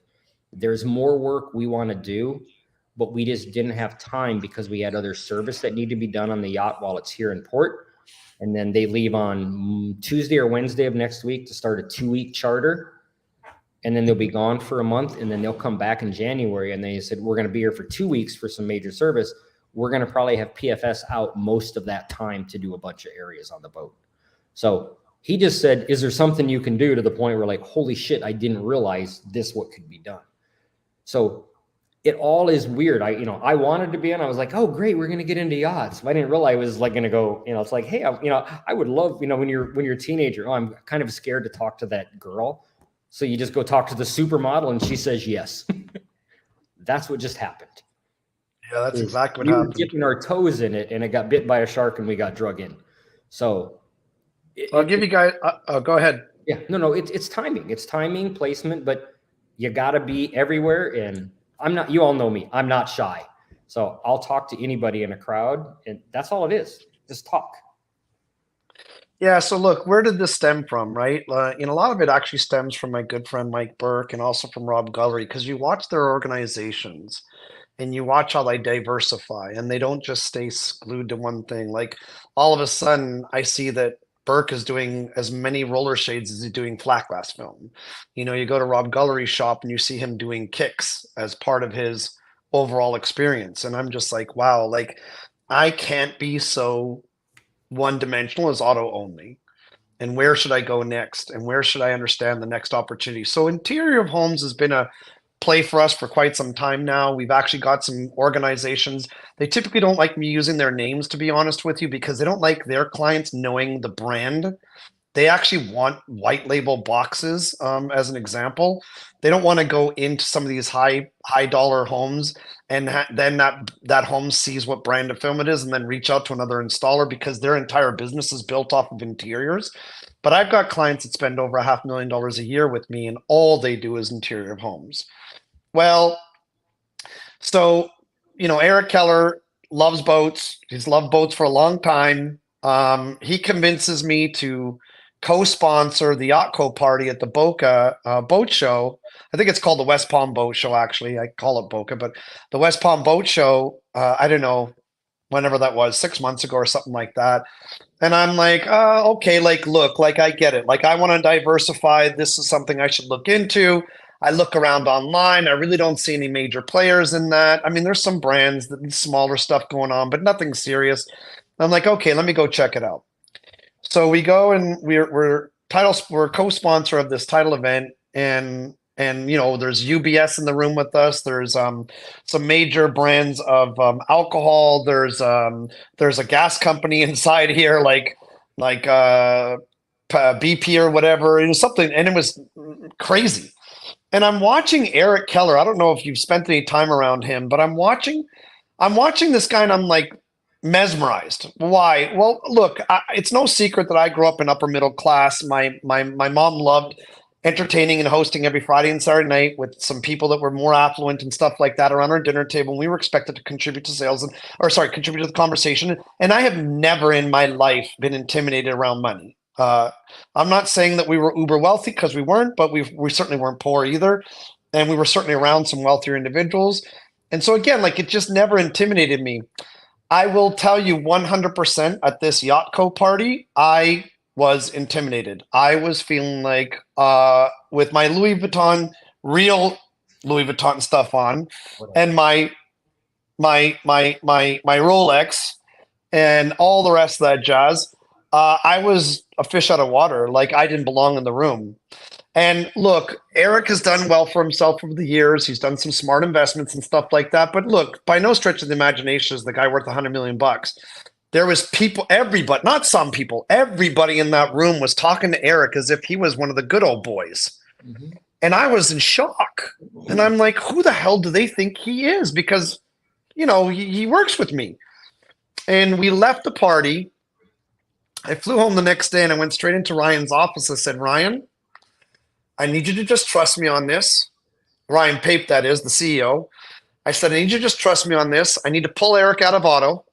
I need to give him a pretty good guaranteed pay because he makes good money now in auto. He's going to take a little bit of a pay cut if he goes for it, but I'm going to put him in charge of Marine because the potential is insane. Like, insane. And Ryan Pape looks at me and he goes, I was saying this 3 years ago and nothing got done about it. Done. And he signs off on it right then and there. I call Eric up and I go, look, you may not like me and you may love me. I don't know where this is going to go, but I'm changing you. You're coming out of auto and you're going to head up the Marine division. Now, by that, I mean, you're going to identify the areas of opportunity. You're going to start, getting us in with all these brands. You're going to start working all these brokers. You clearly are accepted in this space. And look, the one thing I do love about XPEL is that while we are a publicly traded company and while we're as large as we are, the cool part is we pivot real fast. We make decisions real quick. Ryan's model is make a decision now and get something done and make a mistake rather than don't do anything at all. Now, again, he's not anticipating you making a lot of mistakes, but my typical angle is that if I can make 10 decisions and 8 of them are correct and 2 of them were wrong, I'm doing well. And he feels the same way. So I immediately get Eric involved. We get Beth from Yachtco involved. We get Michael, right? Michael, isn't that his name, Brian, that you took out? Yep. Michael involved. We get some consultants we get some of these people who are in the business to come in and consult for us. Beth, by the way, I of course love everything you're doing for us, so thank you. But just to even shed a little light on what this industry really looks like. What does it look like to get into the space? What do we need to do? We bring in product management. We bring in marketing. We bring in FP&A, accounting, everybody. And we get around some round tables and we're like, done. Let's go full blown as hard as we can and as fast as we can. We got Boon Key over in Singapore developing some absolutely insane brand new marine specific warranted window films. They should be launching by XDC. We have paint protection film. By the way, hats off to Chris Domenico for working heavily on that. We have, of course, already a Fusion Plus ceramic coating that is marine specific. There's lots of other stuff that are on the go. Obviously, don't want to spell all of it out or spill all the beans. I can tell you that this year's XDC, which, by the way, you can already sign up for, is going to be the best XDC by far. Lots of great new things coming out at that. But marine is a heavy focus for us, and we are going to be the first big brand doing some major stuff in this market. And I mean major. There's just the marketing budget alone. And remember, we love B2C marketing. Just our marketing budget alone for the second half of this year in marine, which a lot of you would have already seen a lot of that, would probably amount to more than anybody else is spending in total B2C marketing for their entire company. So, again, it's great that we have someone like Eric Keller heading that up. And it's great that we have awesome partners like Ryan Tounsley who sees that opportunity and says, hey, I'm in, put me in, coach, let's go for it. And we've got others too, right? We got Never Right Stock, we got Blackout, and I'm sure I'm missing a bunch more. I'm so sorry to everybody that I'm missing, but lots of really good momentum going. And we were at that the Fort Lauderdale boat show. I don't know why they call it a boat. That is not a boat. If that's a boat, then what I own is a dinghy. I don't even think it qualifies as that. It's probably more like a rowboat. But we were on a ton of yachts. Our name was all over the place. Miori did an amazing activation with us. Statement did an amazing activation with us. Viking did an amazing activation with us. And we're just touching it right now. We're in the middle of with Mercury right now, working on all their outboards. That's gotten started, I think, this month, if I'm not mistaken. Just some incredible opportunity. But Ryan will tell you it's not cheap, right? The reality is to play in this league, it is not cheap. And what I mean by that is that you need to be really comfortable understanding the amount of insurance alone that you need to carry to be able to work on this. Ryan has to carry a minimum of $5 million policy, minimum $5 million policy. The vetting that goes on with your employees, the background checks, the mutual NDAs. I mean, it is no joke. These people are very serious. The chartered ones they've got some obviously really extreme clientele that they obviously can't disclose. We're talking,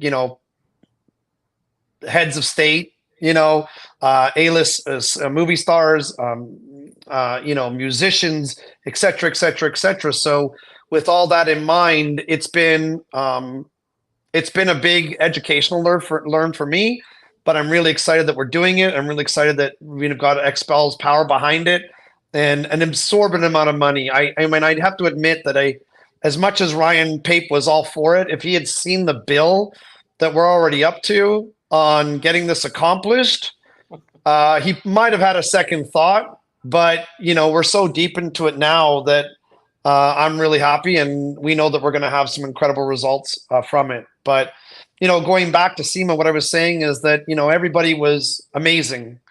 Thank you to all the competition for the wonderful words regarding our booth. I really genuinely appreciate it. I thought it was genuine and very heartfelt from everybody.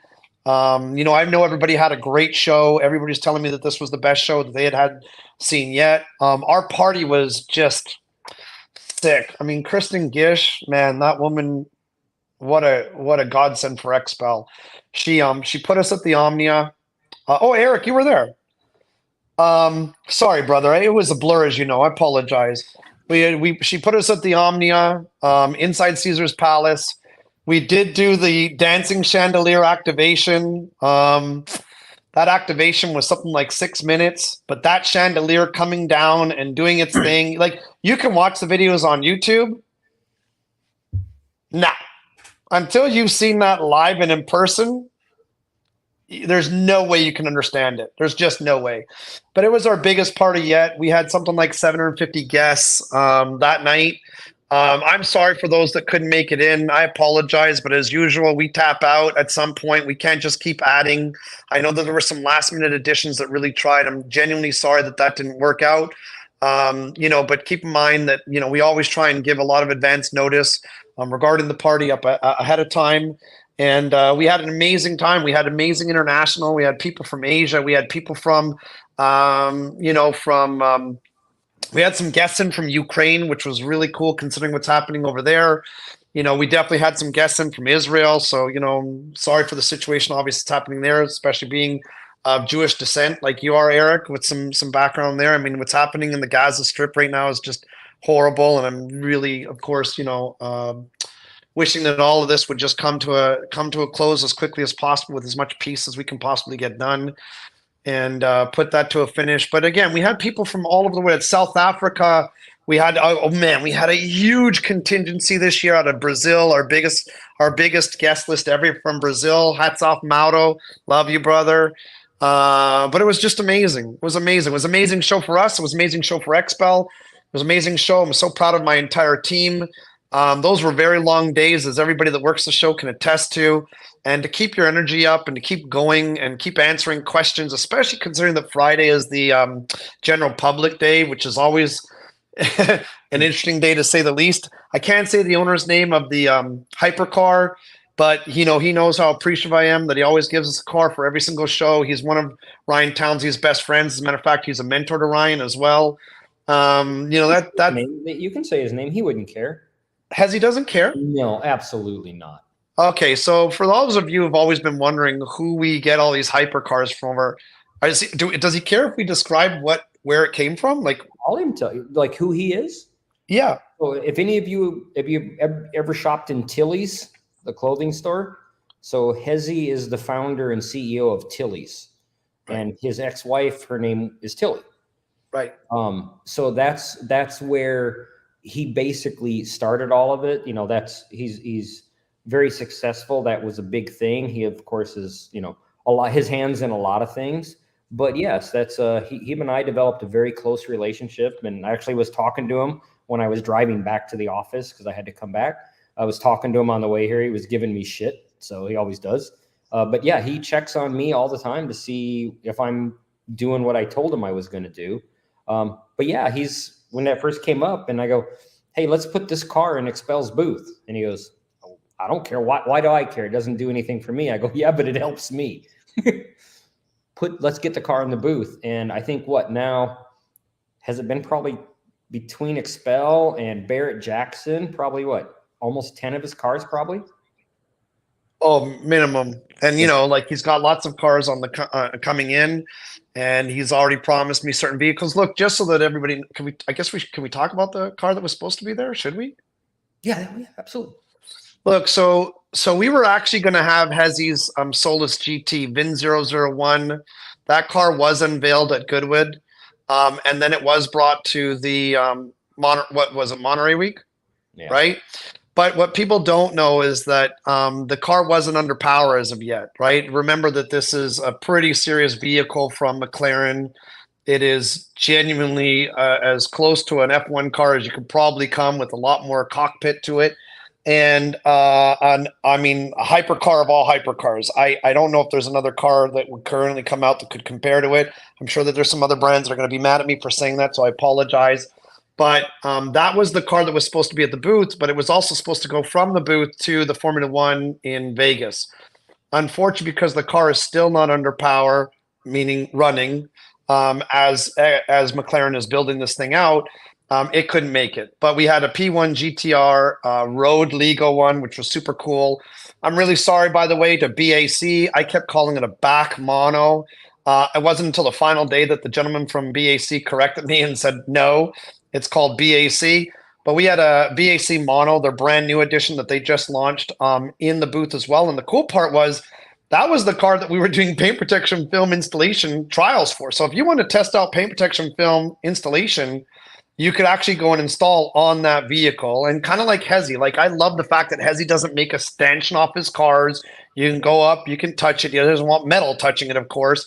But one of the things that we did, I don't even know if you were aware of this, Ryan, for the first time ever, we had Motor Trend there, and we also had another A&E or someone like that was also there, and 2 separate times within the same day. We took paint protection film because the car is fully PPF from, of course, Ryan. But we took paint protection film, put it on top, little square, showed the installation on camera, gave the person who was, the MC from the TV show, the brass wire brush on camera, scratched a P1 GTR Mega $1 million machine. I mean, I don't even know what that's worth. And road legal ones really don't exist. You can't buy one. And then on camera, heat it up and watch all the scratches melt away. That's the first time we'd ever done it. I admit that even though, of course, as comfortable as I am in the product, even I was sweating buckets in it. And the cool part was I called Hezi first. I was like, hey, they've got this crazy idea. What do you think? He's like, oh yeah, no problem. All he said was, I don't care. Yeah. And no, he said something more. He said, I want the video from it. More likely he wants the video. Yep. Yeah. And then the other cool part, which I want to give a shout out to Anthony Pakaski and the OEM team. We actually had BMW call us, not the other way around, which is very abnormal, and say, hey, we love your booth and we want to do an activation in your booth. Would you please put a BMW in your booth for us, because we have a M2 comp with a brand new package that they've got with all this carbon fiber seats and winglets and spoilers and diffusers and all this, and a titanium exhaust system, blah, blah, blah. And we're like, yes, but we need to do window tint installation and, shrinking and all that stuff. Do you care if we use their car? Like, oh, hell no, please go ahead and use it. So, not only did we not have a roped off P1 GTR, but we had a BAC mono getting PPF installs done to it. And as a matter of fact, the BMW, this was so upsetting. The car's going back to Germany, I think. I think it has to go to Germany. Why? Because the car has to get crushed.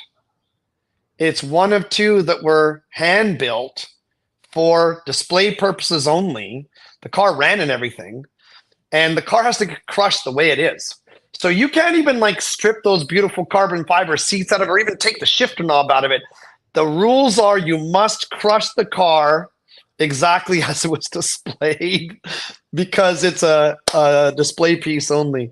So for all those BMW fans that saw that car, please don't cry too much. It was a gorgeous car, but a big shout out to BMW. Big thanks. They're planning on doing activations with us from now on. They found that so successful, or at least that's what Anthony told me. So I'm excited for that. So again, just a little recap of SEMA 2023 for everybody that came out, to all the booths, to all the attendants, to all the fellow brands. Hey, well done, everybody. I know that was the best year for everybody that I spoke to. And if you thought that P1 GTR was cool this year, wait till you see what's going in there next year. Yeah, the car that's going in next year. We definitely are not letting those words out. But I do expect for everybody that wants to see the Solus GT, that Solus GT will be at our Barrett-Jackson display this year, 2024 Barrett-Jackson Scottsdale. Hey, Chris, we should reach out. You want to have something? You already have your car lined up for XTC? No.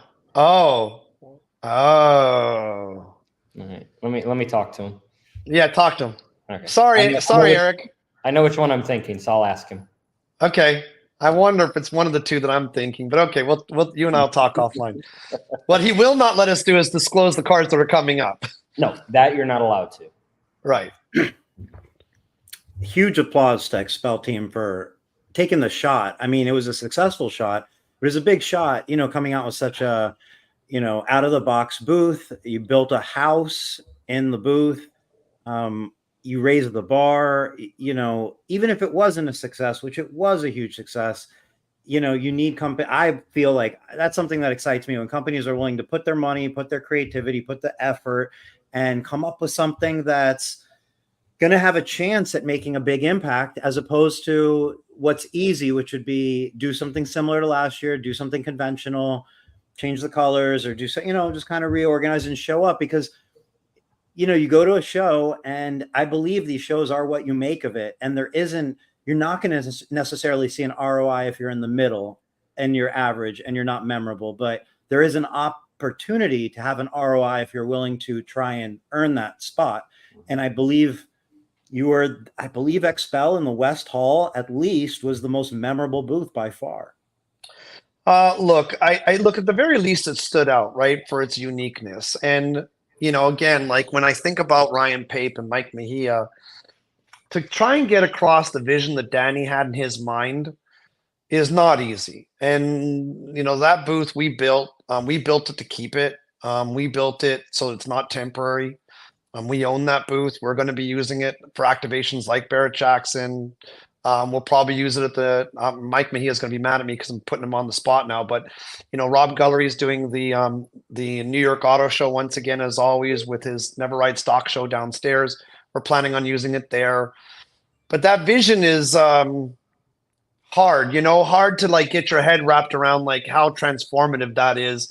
And we did receive an overwhelming amount of positive response from not only our customer base already, but also, fellow, competitors of ours. And even Motor Trend came up to me and they said, actually, and they walked the entire show, of course. And they said, the best looking booth of the entire show is this. As a matter of fact, the coolest compliment by a long shot came from Hezi himself.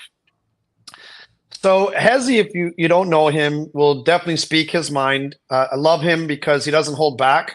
One of my favorite restaurants is a restaurant, he doesn't like at all. And he uses other choice words for it. And him and I will have a polite agreement to disagree on this. But he came up to me, he said, and we were talking, and he said, the booth. I said, uh-oh. Mm-hmm. And he said, this booth deserves to be in the Geneva Auto Show. He called me after he saw the booth. Oh, I didn't know that. Yeah, he called and me. I'm like, what? Said, I'm not. And he goes, you missed the word. He said, you need to go see this. Yeah. And he goes, I go, what? And I go, did you see what I think? He goes, yeah, this booth should be in the Geneva Auto Show. Now, if anybody's attended that show, that's another level. Yeah, that makes, we're not talking about the size of SEMA, but we're talking about the quality of displays and stuff like that. Multi-million-dollar activations. To have that compliment was awesome. Motor Trend backing it up with the words that they use was great. And again, it just really highlighted that we're not there as just an automotive company, but we're there to, protect everything. So I was really proud of it, and really proud of Kristen and her entire team. And where I was going with all this was that Mike Mejia and Ryan Pape signing off on it. Again, not easy, especially when you see that bill for that, for that build. You could buy a house here in Texas for what that ran. And I'm not talking like rural Texas. I'm talking right here in San Antonio. So really super cool, really exciting, great time. But look, you guys killed it. I love the gift bags that you guys were running around with, the purple. I brought them home, and my 4-year-old daughter was trying to steal them from me because of the purple lenses that thankfully they don't fit her. But this is something that you guys do all the time. Ryan was talking about this in the very beginning, right? Branding, right? Something that Tint Wiz does probably better than anybody else in this business. It's constant branding. And so hats off to you, and hats off to your entire team, because it's awesome to see that. And I'm loving Tint Wiz here. Love it. Thank you for the kind words. And, I feel like both of you would agree that you've got a part of the spice of life of like going for it and like taking some risk and trying to push the status quo and so on. And, I appreciate both the kind words and you both sharing what you have going on tonight. Well, people, when I talk, because I mean, people know that I do consulting, and if people want to grow and expand because they get to a point in their business where they're like, I just can't do anything else, and they just don't know. Part of my consulting is like, quit being a pussy, try it. You may fail. If I listed how much I failed, we're going to need another couple hours on this podcast because I have failed quite a bit. The key is have more successes than failures. That's the whole thing. You will fail. It's not if, it's when and how many. It's going to happen, but you aren't going to get to be bigger and better at what you do unless you take a chance. And a lot of that is getting out of your comfort zone. And anybody that knows me, I live outside of my comfort zone. I don't color inside the lines. I don't conform. That's not me. I never have. Until I, of course, switched to Fusion, and then I became one of those guys. That's true. Now you're one of those guys. Look, I've been tagged the disruptor of this industry. I'm really proud of that title. I love the fact that, XPEL has given me a lot of latitude to do just that. And, and there's some other brands, Autobahn being one of them, where they're being disruptive in the business right now. And congratulations to them. I'm excited for their success. Obviously, at times we've been a little at odds, and that's no secret. But at the end of the day, they're very worthy competitors, and good job. Disrupting is what we need to do, right? Accepting the idea that we're just a vendor and it's just a client-vendor relationship is so antiquated. It just doesn't make sense, And I go back to that single sourcing, whether it's Eastman, whether it's 3M, whether it's whatever. That is the smartest way you can go, because it's really hard to figure out how to brand not only yourself but the other companies that you're involved with if there's a lot of names on that sleeve. And I don't think that there's a trust factor then, right? And nothing for the client, the end consumer, to really focus on, And so, like, look at Tint Wiz. Like, you don't put anything else on that shirt, although you've got lots of partners in the space. And I think that's fantastic. It's very common for any of our organizations to co-brand our name on their sleeve, right? Like Ryan is, and it's a single source, right? And it's a lot of trust is really what it gets down to from the consumer mindset. So I love the branding that the PFS is doing, and and look, a lot of them out there, a lot. Look, Ceramic Pro, let's talk about them for a couple seconds. I mean, look at the marketing campaigns that they were running forever, and look at how good they did. I mean, even that matte black with that pink, it's sexy. Like, it's modern and futuristic looking, and it's a sexy look. Think about this, Chris. If it wasn't remember when Ceramic Pro came out and they started doing all that heavy marketing and all their yes. It's like Kleenexes, like Post-its. When people, as ceramic coating started to become a name, everyone was Ceramic Pro. No matter what it was, even when I didn't sell Ceramic Pro, they're like, do you sell Ceramic Pro? And I'd be like, no, but I do this. They go, is it just like Ceramic Pro? Yes. Okay. So the name of ceramic became a household name. It's like, it's only a Kleenex if you buy a box that says Kleenex. But anything else you blow your nose on is, we all call it a Kleenex. And look, kind of Blondes would never, Blondes and Fusion would never have existed without Ceramic Pro. Yep. I'm just going to say that right now. Yep. They made that. Look, I remember the very first time I saw an impactful video from them, and it was really early on. It was a WRX STI, and it was driving down backcountry roads. It was drifting in the corners, and it was having a lot of fun. And it pulled over at an abandoned gas station, and somehow the water hose was somehow running and hooked up. And they took the water hose out and they ran it down the side of the car, and they panned even down the rockers, and they were showing how immaculate it was, and there wasn't even a stone chip. And I mean, Dave Glendenning and I saw the video and hit the panic button. Why? Because we thought PPF was dead. We're like, holy shit, what is this? And are we going out of business tomorrow? And thankfully it was coding and not PPF replacement. But I mean, that's a reality. Like that is what you talk about when you talk about effective marketing. Look, XPEL, like at this point in time, I don't want to sound rude towards other brands, but it's uncommon for somebody to talk about PPF without calling it XPEL anymore. Or now I should say. It's funny because a lot of shops that don't use our brand will say, "Oh, well, yeah, I do paint protection film." Right, that's what I'm talking about, right? Like it's almost like it's like the tissue, like you said. Like, oh, I don't have clean, but here's a box of whatever Downy instead. I don't know. I'm making things up, obviously. Yeah, cool. That's what I was looking for. So, my Kleenex. Look at that, right? Talk about Kleenex, right? Little box right here on my takeaway portable one on my desk. Look, that's what single branding does. That's how marketing is effective.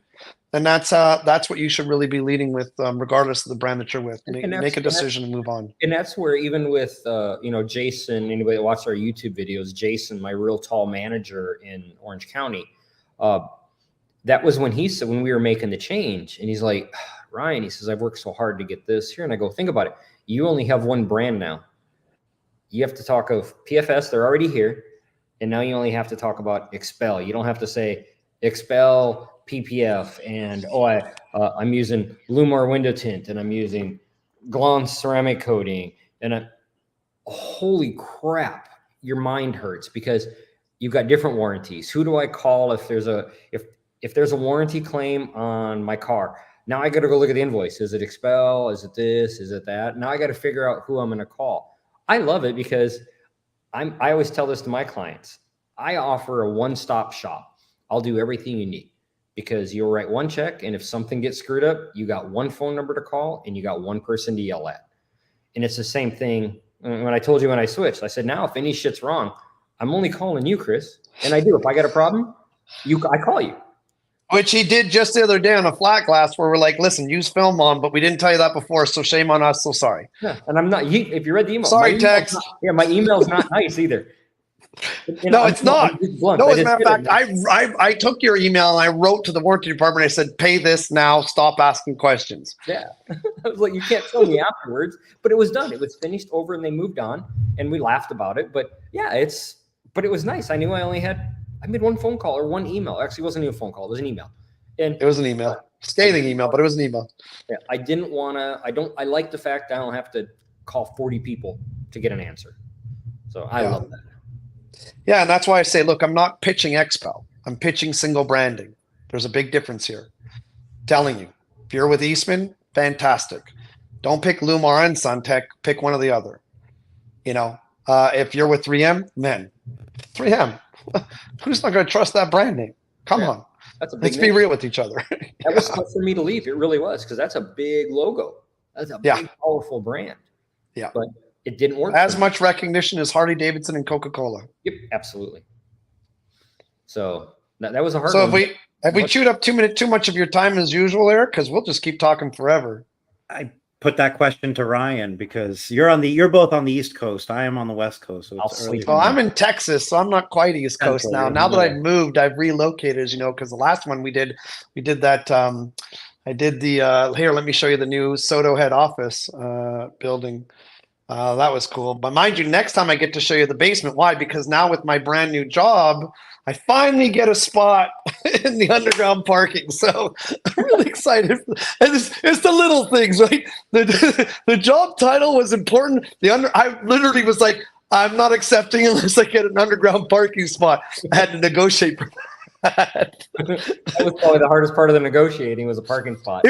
No, it was. Ryan had to bring in Kim, the head of HR, and go, hey, so we have other senior directors. So how do we qualify which senior director would, because there's only so many spots underground that we have available. So it was my toughest challenge to date with Ryan Pape. That's probably for sure. I love it. I mean, how many? I know a lot, unless you're XPEL. That new corporate office is incredible.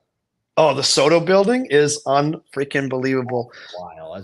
Can you see pics of the yachts I used text you? Yeah, What? I could bring those pics up right now, potentially. I had a couple of them text me private, and they're like, "What does it look like on there?" So there's not a lot of interior, but those are what we did all over that yacht. Is they're high polished chrome, and you can see the film. It's I should have given you a zoomed in photo, but that's what it is. It's literally just.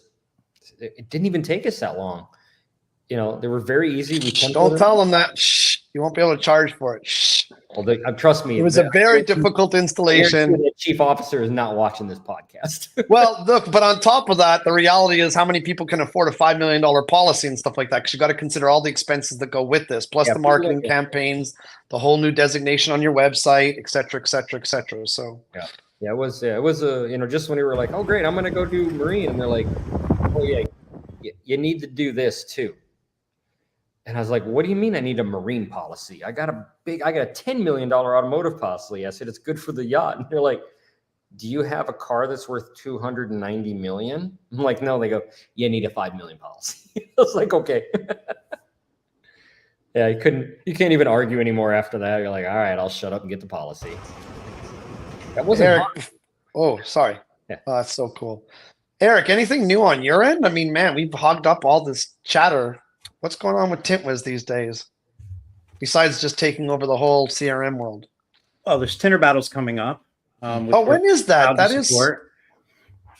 Tinter Battles will be taking place at the Wiz Castle, April 18th, 19th, and 20th, which is a Thursday, Friday, Saturday. It's going to be a 3-day packed event with breakfast, lunch, dinner, all 3 days, training on automotive, flat glass for tint, PPF, and then a lot of competitions. And then the main event is going to be a flat glass competition. So the existing belt holders for the automotive will retain their belts through this year, but there will be new flat glass champions crowned on April 20th. That's 4/20/24 coming up in Orlando, Florida. Better get Shane Geddes there out of Ottawa, our Protex Ottawa. He's won our competition a number of times. And I know that Marco's already hit me up to be a title sponsor of one of these events. It's running me everything. a couple billion dollars. I don't know. Look, Carlos, you know that giant for. You know, no, not Carlos. Squeegee. It was Marco.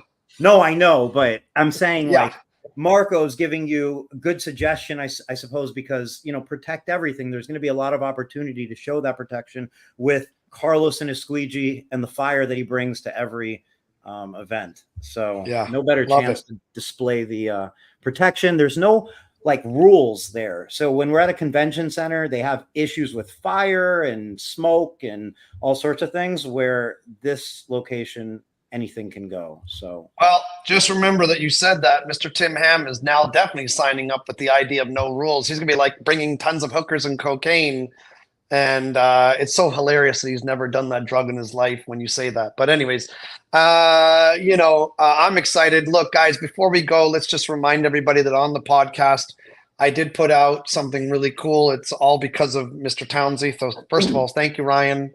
Really appreciate the fact that you trust in XPEL enough to forego Glons and give that up and be branded with us solely. So I appreciate that. And I'm sorry to Mr. Ryan Pape. I told him that was not getting covered on this podcast, and he's got some reasons for it. So he might have a few words for me tomorrow, and he's not going to believe that I didn't orchestrate it. So you might have to call him on my behalf, so I still have a job. He calls me, I'm going to say, Chris gave me $20 to say it. That's all. There you go. There you go. And but what I am going to do, as I said, is provide a 20% discount on any 12-pack or above of any coatings, whether you want to do a combination package or singular. I have one coating in particular, like the new premium, which is getting a lot of positive reviews. And as is the premium's incredible, dude. Yeah. That's look, you're in Florida, and a lot of the shops in Florida have a difficult time with our quick flash drum in the 4-year, and I get it. I've been there, I've done it, I've installed it myself. My good buddy Ryan Burrows, right up in Tampa, was talking about this, and look, he's managed to use it. But I said switch to the premium, and he did, and then he calls me and he's like, "Man, thank you so very much, but we're not seeing as much glossiness." And I'm like, "Well, okay. Fair enough, but I can't give you both. If I'm going to give you a longer lasting coating, I've got to take it away from somewhere else. So that's the whole reason for the light, which is, to go on top of it. You don't have to do it on the initial application, but there's nothing prohibiting you from doing it on the initial application. So he did that, and they're madly in love with it because their flash time has gone up immensely, and they're not having the high spotting issues they were having before. But going back to the promo, use reach out to your rep, guys. I'm sorry, please do not call customer support and have me fired the next day for the fact that I didn't even warn them I was doing this, because I didn't even think about it. Please either send me a private message, email me, text message. More likely, I'm begging of you to reach out to your reps. I'll let all the North American reps know tomorrow, or maybe even tonight in a group chat, that if you use the promo code TintWiz till the end of November, we will provide a 20% discount on 12 packs and above of ceramic coating. If you want to load up. Do keep in mind that we have special pricing already when you hit 12. We have even better pricing when you hit 24. The 20% is whatever the price would be, right? I'm not going to cheat you out and say it's off 20% off of retail only. It's whatever the package price is that you get, less an extra 20%. Let's go out with a bang. And remember that anybody that spends $5,000 between now and end of year is also going to get a free 2-day advanced training course in San Antonio. You won't be able to do it right away, guys. I'm just telling you now, we're booked out, but it'll be, it'll be sitting there like a coupon kind of idea, good for later on. I'm just super thankful for this platform. I've always loved Eric's podcast. It's always been immensely popular. I know that you were saying that the anticipation for this one with having Ryan Tounsley on was some pretty good audiences. Great numbers. Response from the post, and I think the viewership as well. It carried over to tonight's viewership. So, Awesome. And then we do get a lot of listens the next day on the audio. It's on Spotify, iTunes, and so on. And a sincere thank you to you both for taking the time out of your evening and making yourself available to just share information with the industry, in addition to all you do on the daily basis. So really sincere thank you. I like it when it's I don't like anything scripted. Chris knows me. When I called him, I was like, hey, when we're talking, is there anything we have to talk about, or is there a deal? And he goes, nope, it's open. I'm like, all right, I'm in. Because I don't I'm not real good with, I don't stay within the line. So I actually forewarned him that you might, Eric's pretty good at catching you off guard. Like, my very first question to me is, so I understand you're the guy that ruined cut bank for everybody. Well, that's the way I took it. Whether he said it that way or not, that's definitely the way I heard it. You're the one responsible for the fact that there's no more cut bank. And I was like, wow, let's just go right after it. So, right. Again, huge thanks from me to you, Eric. Love what you're doing in this industry. I think it's absolutely incredible. I'm super excited for Tinter Battles. I know that a lot of my team is, and I'm super excited for all the other teams too. Last year, I got to watch some absolutely insane installations. My favorite one wasn't it Autobahn that won? The automotive championships were Kyle Whalen and Mike Powell. Team they Autobahn. crushed it. Yeah, that install was sick. Like, it was beautiful. So looking forward to this time around. Sorry, go ahead. Bringing back that memory real quick, I really appreciate that you're saying that now. You said it then too. You said it right then and there. Before the judging, you said it and you called it spot on way before the judging. And I very much appreciate that. You weren't like, oh, it's this car or that car. You were like, that's the winner. And yeah, no, that was the clear winner. It was not even, I don't know what the judge's scorecard looked like, but I got to walk around and see the installations afterwards. It wasn't even close for me. Like, that was a 10 and the next closest would have been like a 7. And I'm really sorry. I don't mean to sound disparaging to any of the other competitors. I know my good friend, a number of my good friends were competing in that. So forgive me. I'm not trying to sound rude or anything like that, but that one in particular was stunning. I mean, it was like pure perfect retail piece ready to go. Those are fun to watch. It's fun to watch stuff like that. I go to XDC. I sit in some of the seminars, but I sit in the back. I watch the competitions. For one, I miss installing. There's days I'm like, man, I wish somebody else would sit in this seat. I want to go install film.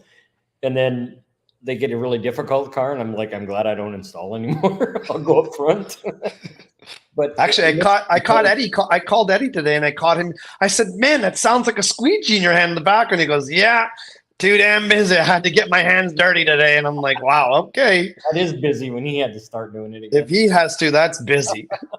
And But- for those who like to watch, like yourselves, and maybe can't make it this year, something new will be all 3 days. The entire event will be live streaming as like a sporting event style. So whether you can't make it in person, and if you're just watching from home, you will have the whole show to watch, the whole competition. All 3 But days. like, do you need to put like some kind of like warning, like adults only, just in case, there's some debauchery going on? For the third day, there has to be a warning based on the day it's falling on. It's Okay. So that day there is an adult warning, but the other 2 All right. days, whatever. Eric, Thank huge thanks, brother. Likewise. Hey, Ryan, love you. Thank you so very much for joining me on this one. And I had fun. I'm sure I'm going to hear from Mr. Pape tomorrow, so you better be expecting a phone call. Better you than me. I look forward to if we can run it back, and maybe we can add Tim Ham and Billy Ellis as. I think we need to get the two of them on for sure. Listening to Billy is awesome. Listening to Tim Hams is awesome as well. So, I'm stoked, and why not? Like, I mean, if we can have that's a very diverse mix, right? You've got Tim, which is almost exclusively focused on the wholesale opportunities, right? And crushing it. And then of course you got Billy, who's quite a bit further north, I guess, than Tounsley, and he's got his tintology going on and all the trials and tribulations with him. I mean, his roof got ripped off during a storm, and he's had ongoing leaks that his landlord finally got around to fixing, and then the Bentley got water in it because the roof was fixed and it leaked anyway. I mean, it was nightmares. So I think it's great. I think it'd be a great idea to have both. You get Billy and Tim on, you're going to have to put a rated R on the front of your podcast before it's It's rated R the minute I'm on either as well. So it just that escalates to a whole nother level. You're right. Definitely. But all right. Well, thank you guys once again. And Eric, if you don't mind, can you send me the link to the podcast afterwards, like you usually do? Absolutely. And Hardy, I want my coupon for that 20% off.